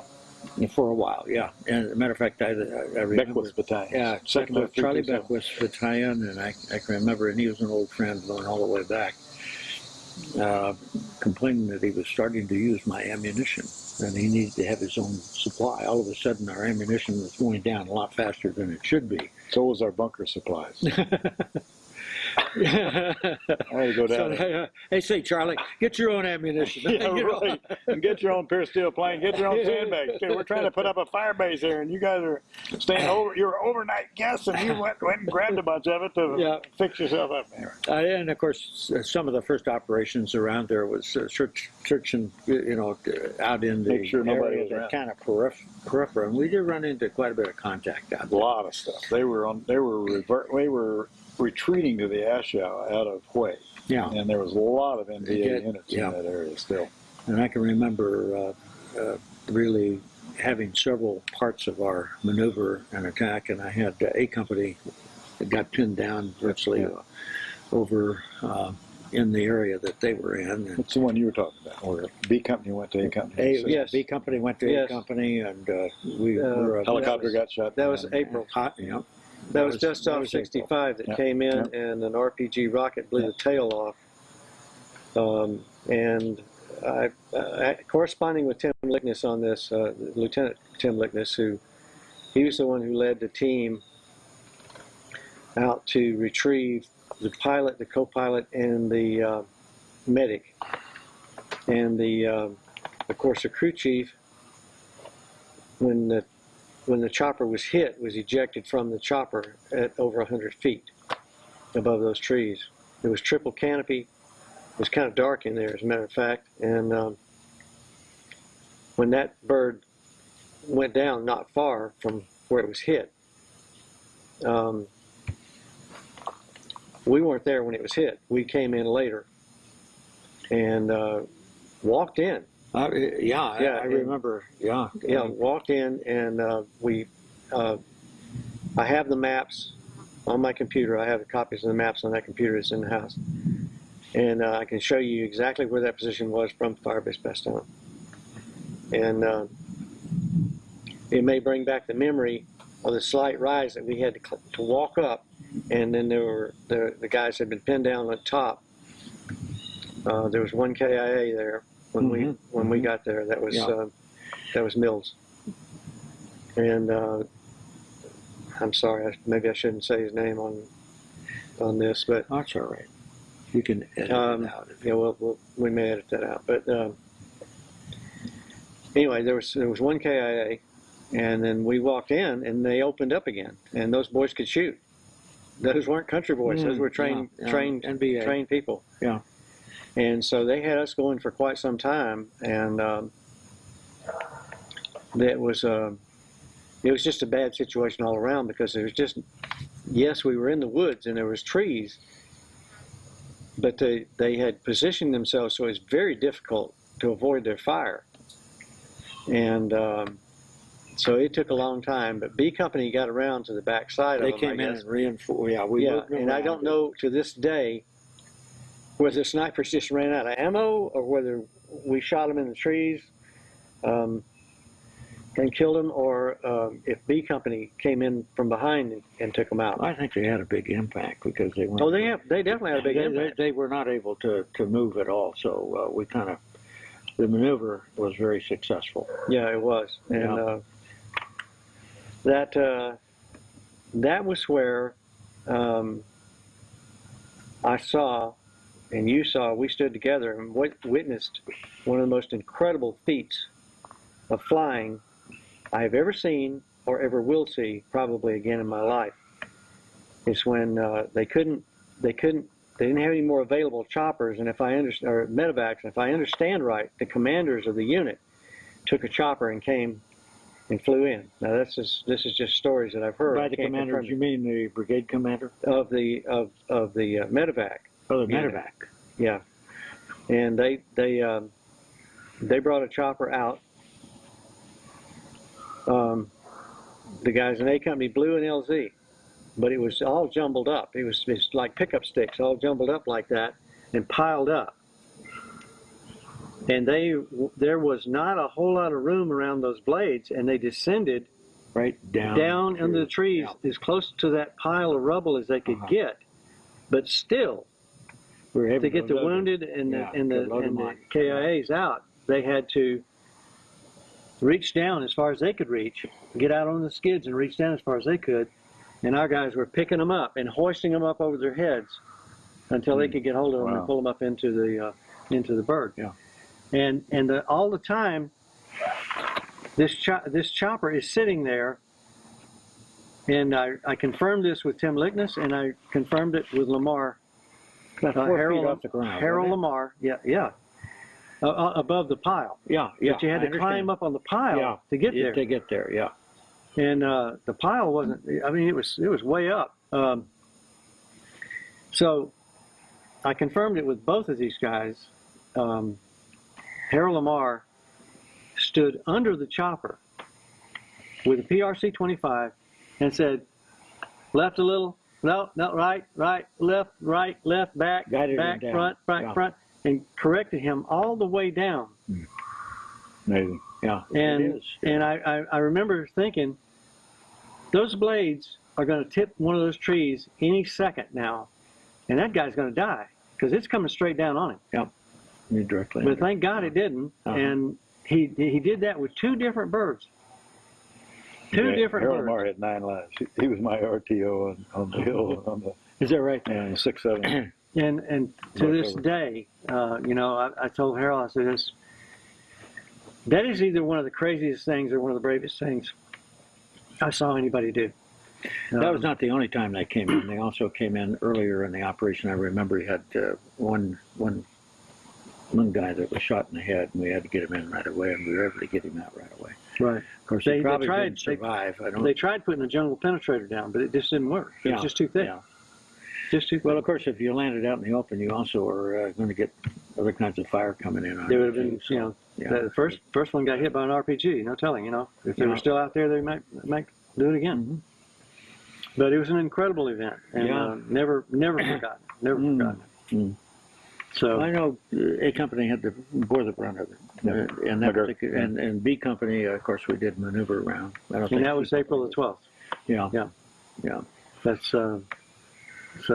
But after they lifted out, that was pretty much over with. That Pretty was much over okay, with, yeah, and that, then that was the kind not of the long end of after the that, contact. we walked out. And I'm not sure we really knew how large the force was. It was probably a small force, but it was never clear to me just how large it was. But anyway, yeah, that was a challenge, no doubt about it. One of the humorous things that happened when we were at Firebase Bastogne was we would get occasional replacements, and officers you would interview privately in your hooch, and then they would turn them over to me and in the talk, and I would orient them on the ground, show them What's where going everything on, was, yeah. all that stuff. Yeah. And a guy came in just before dusk, and you talked with him for a while. It was right at dusk when I got a hold of him. I took him outside the talk, and I said, "Okay, we have 3 helipads in here. We got this one here, got a Chinook pad down there, and we got that one over there. And we have that little hill over there that's outside our perimeter. We worry about it a lot." But and about the time I said that, an RPG-7 was fired from that hill. It's the first time I'd ever I seen remember that. Up over the top. boom, right in the middle of the perimeter, went off, near, Didn't hurt anybody, near one of the artillery yeah, batteries, didn't right. hurt a soul. It was a But I wake-up thought, call. that guy probably thinks I planned that. 'Cause he's What a new welcome, He's a huh? new captain in the staff, and this major takes him outside and says, "Well, we had this place we worry about a lot." And we had a tank on that side, and immediately they took up, they just began to blast away with both main gun rounds and machine guns, and 2 or 3 of the positions over there fired on it. And it was so close to dark, we didn't send anybody up right away. We sent somebody up there the next morning. There were blood trails. We'd wounded them somehow. I don't know how many of them, but it was a small party, a nuisance party, coming in there, try and fire a couple of RPG rounds. We only got one off before the tank took them under. Didn't you not send a recon platoon up there? You and I went with recon up to a little place just outside of Firebase Bastogne, and I think that's what he's That talking would have about. been it. Oh, Might have been okay, the- yeah, Might yeah. have been the next That's one. called Leech Hill. Is what we started calling it. Leech Hill. Yeah. Because we were standing there and looked down, and I noticed the ground was moving. Oh, yeah. And I looked, and it was covered with those little leeches. Oh, really? Uh-huh. And so I kicked out of the spot. I thought Leech Hill was over there in Highbond Pass area. That hill that we were on over in Highbond Pass. Well, we had one outside of Bastogne. We Had called one, Leech okay, Hill too. had one, And yeah. this was definitely out with recon. Yep. And they kept calling it Leech Hill. and I found out why, because we kicked out of the spot, and I'm saying, okay, I'm good now. I got my bug juice. I sprayed it around me. I'm gonna stand here for a while. They won't get me now. And I felt something hit me on the shoulder, and I looked, and it was a leech, and they were dropping out of the trees. Oh, no kidding. And the place was just absolutely alive with leeches. So I don't remember the leeches. I don't remember that. you don't I remember don't the leeches? remember the leeches. No, I'm not questioning you, but I think I had other things on my mind at Yeah, that well, right, but and typically right there at Bastogne, we didn't have any problem with leeches, but that hill did. That's it. Yeah. They called it Leech Hill. If you want leeches, go over there. And it was the first place, Bastogne, where I got an education on the lizard that kept telling you to go have sex with yourself. They call it the FU lizard. And at night, you would hear it, and it would sound like it was saying, F you! Really? F you! You never heard those A things? lizard? Yes, You're serious? I am absolutely serious. I never heard that. I've never heard of it. They were And there. I was right with them. Well, this was not questioning at night, late at night. there was one. The first time I heard it, I'm going, hey, there's some gooks down there, and they're making fun of us. No, and the guys behind me started laughing. They knew what it And was. they said, haven't you ever heard that before, Yance? I said, no. They said, that's a lizard. I said, no, Can't that's be. not. That's a person. He's down there. He's talking. He's making fun of us, Yeah. you know. But at the next reunion, ask guys if they've ever heard of that. They will tell you. Every one of them will tell you, yes, we've heard. Well, I got called at the edge of the perimeter at one point because guys reported there was movement to their front. And so I was a little skeptical, but it was dark, and I decided I'd go on down there. And it was easily accessible because we had a perimeter road that ran right behind the bunker, so you could walk down the road and go to one of those bunkers. So I went down there to see what was going on, and they said, sir, just listen. And so we're sitting there, and we had some H&I fire going out from 81 millimeter mortar that was in there. And all of a sudden, the mortars would fire a couple of rounds. And these guys would say, hear that? And they'd go, yeah, I hear it. Just wait a little longer and see what it is. Pretty soon, mortars fired again. I said, guys, you know what that is? And they said, I think people are moving out there when the sound of the mortar is going off. It does their thing. And I said, no, I said, I think you'll find that's the bore riding safety pin coming out of the mortar round as it comes out, because the mortar round is safe until it leaves the tube, and the spring-loaded bore riding safety pin rides against the bore until it gets up, and then when it gets to the top of the tube, it shoots out.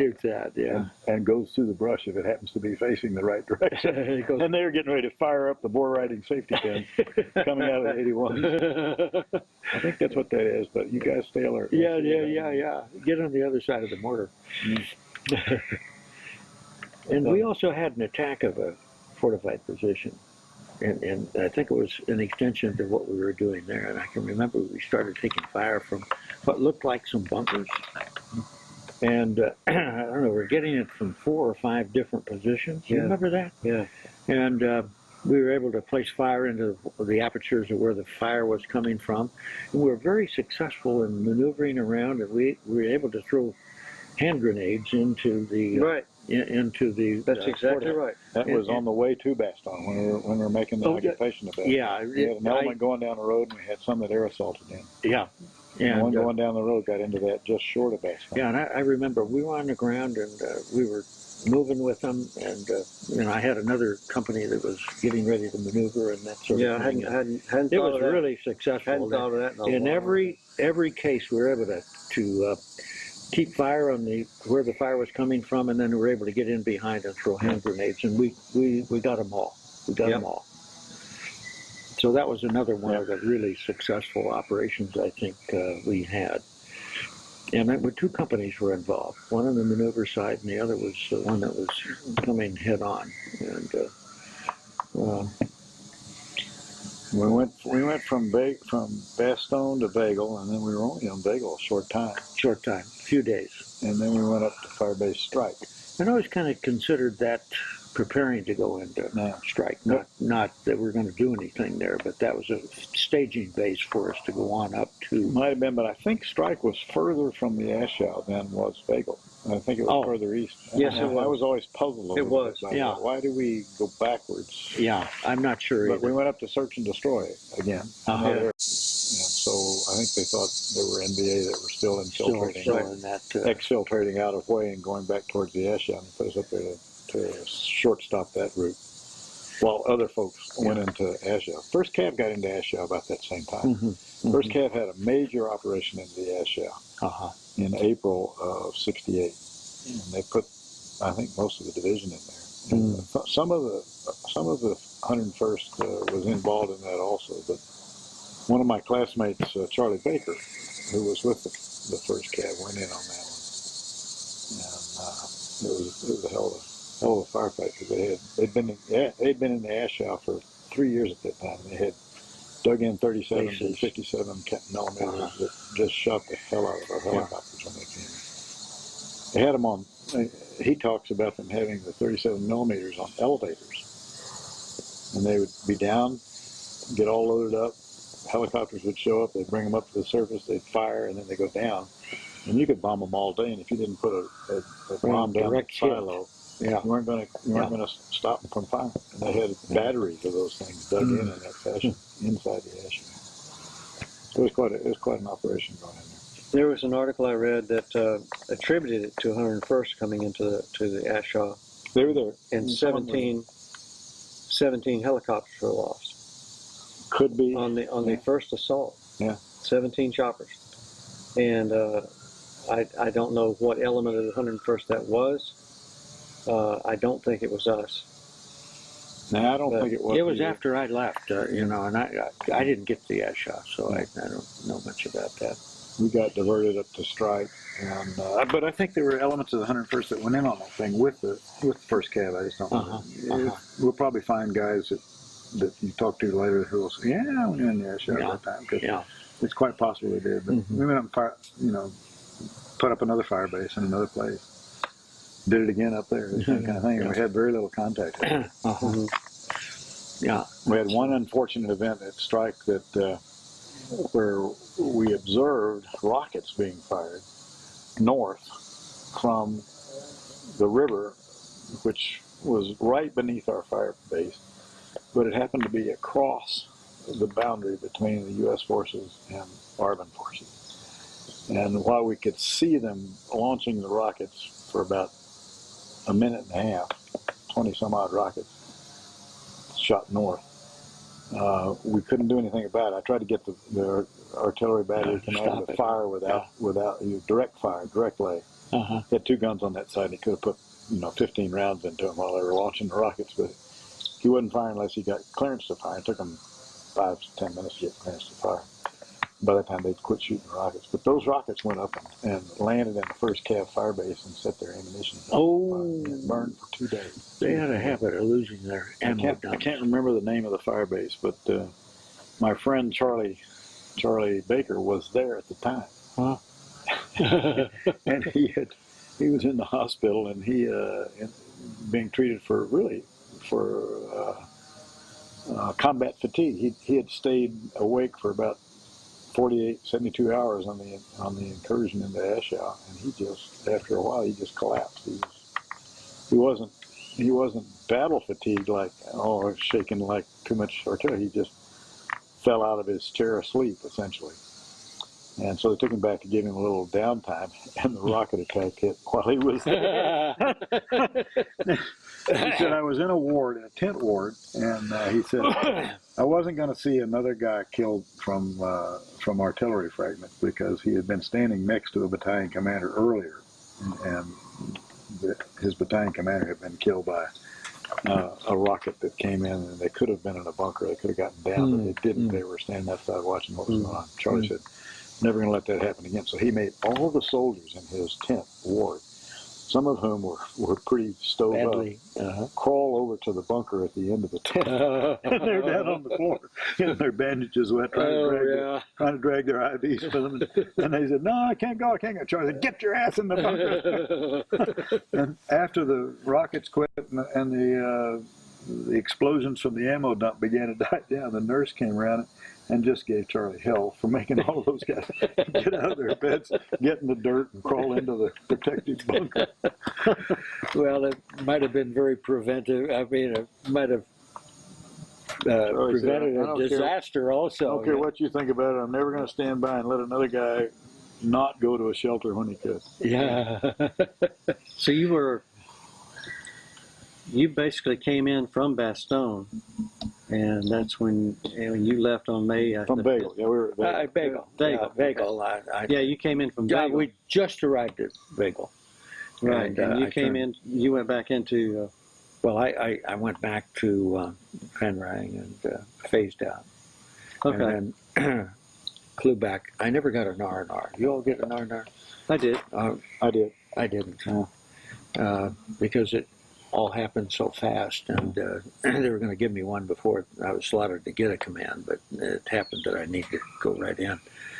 So anyway, I will forget, I flew all the way to Seattle, and I was going to visit my brother. And they tell the story, the family tells the story, that when I got in, my sister-in-law was at work. My brother was gone. He'd already been killed. And I went in to take a bath, and I went to sleep in the bathtub. In the bathtub. I had been getting probably not more than 3 or 4 hours sleep a night, 3 or 4 hours, and I was totally exhausted. Yeah. Totally exhausted. Sure. And so there was a person who lived across the street, came over and helped my sister-in-law with things in the house, and she called my sister-in-law. She said, "I think something's happened to him. You know, he's been in there 4 hours. Never came He's out. been in there 4 hours, and he must have had a heart attack or something." Anyway, and she said, "Go knock on the door." So she did, and I woke up. Your water Anyway. gotten cold too, I bet. See, I didn't get R&R, and I paid for it later. Oh. Anyway, little aside. When did you leave the O-Deuce? We finished at strike, and they wanted us to go. I don't think we came back to Fubai, but I think they wanted us to go straight from strike to another fire base that we had to put. The last one we put in was Normandy while I was there, and it was south of Birmingham. A totally new area, a totally different area. We put in a big fire base down there, and then I left from there. And what date? June or July. June or July. I don't remember whether I got there in June and left in June, or got there in July and left in Yeah, July. I remember being at Normandy.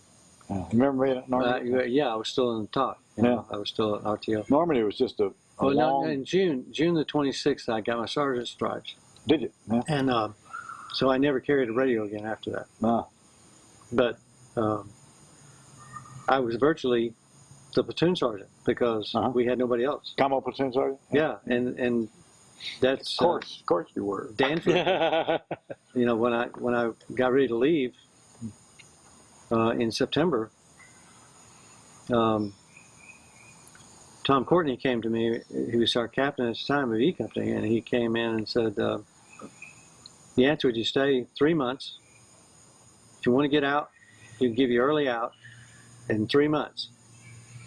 But I'm offering you hard 6 right now, today, with pay grade, if you'll stay with me 3 months." And boy, it was tempting, and I thought, okay, where are we going? He said, "We're going to the Ashaw." And I said, "You know what? I think I'll go home." Yeah, Right choice. I think I'll go home. Right choice. I had pushed Did, this did envelope. Courtney go to the Ashaw then? Apparently, no, he did not. Yeah. And this story needs to be on video. Courtney escorted me to the chopper pad when I left Vietnam, when I left the O-Deuce, and saluted me as I left. And I thought, well, it's over. I'll never see that guy again. And I went home and got my orders changed from the 18th Airborne Corps to Fort Benning. And after my leave, I reported for duty at Fort Benning, and I was keeping my airborne status, so they sent me over to the rigger shed, or the jump master shed over at the airborne school to make my jump so I could keep my jump pay. I walked in and there stood Tom Courtney. Oh, really? I said, "Tom." He says, "Yes, what are you doing here?" I said, "What are you doing here?" He had gotten a medical leave because of his wife, I believe, to come home. Oh, really? And so he left like days, only a few days after I did. No kidding. Wow. And he's the last person in the world I expected to see. And Well, so let me just add here that when I took over the brigade, one of the first persons I saw was Tom Courtney. No kidding.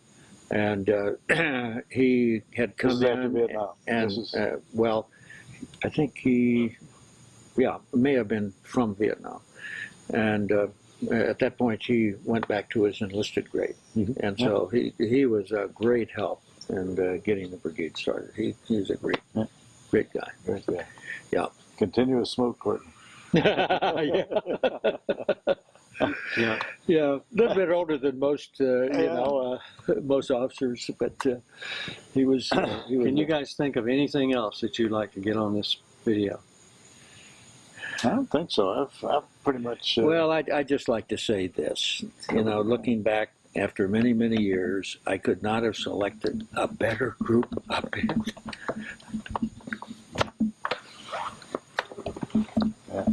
You're right, sir. Or NCOs or officers. You're right. It was the best unit I ever served with. Yeah. And I'm so thankful that I had an opportunity to be with them. And I'll never forget it. Oh, sorry. Good for you. We love you too.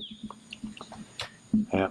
We really do. And I look at the bravery when I look at the actions they took without questioning orders. They did what we wanted them to do, and they were tremendously successful. And I give them a lot of credit, but also those wonderful NCOs we had and the officers we had, the pick. We had the best unit I ever served with. Thank you, sir. Yeah. Awesome. Thank you very much. Sorry. Wunderbar. That's Sam's. We're going to have to, some of those things we're going to have to deal with. I carried this was on the porch yesterday, and I brought it over here. Probably can get another plastic that leaks right now.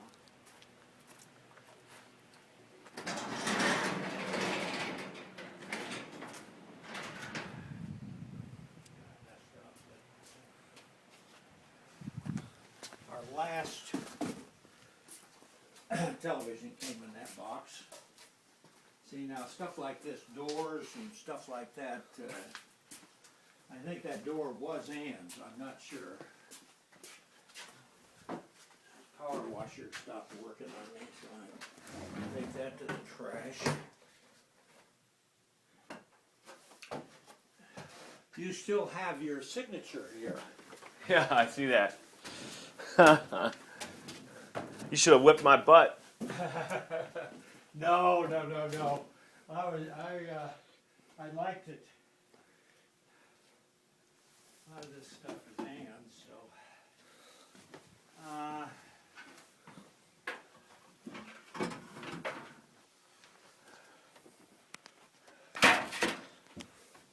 I think I showed this all to you at one point.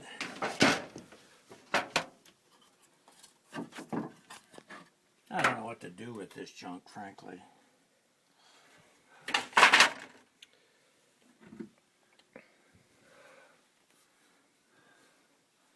There's a bunch up here. Yeah, we got a whole bunch of stuff up here as well.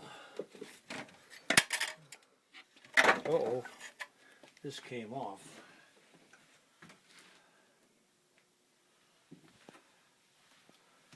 Let me see what this one says.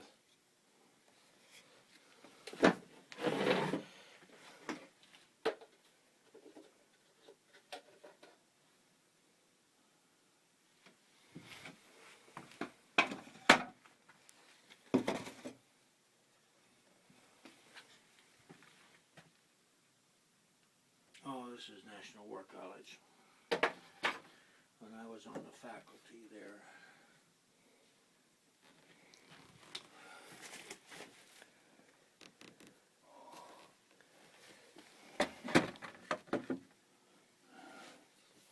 This went on something.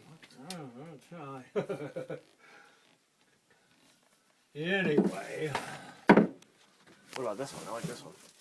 yeah, that's.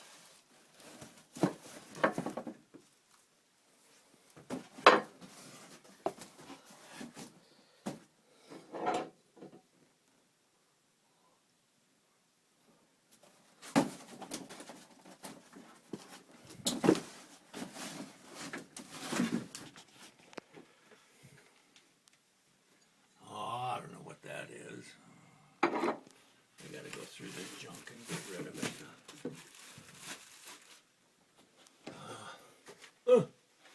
Well, Bamboo flooring. It says bamboo.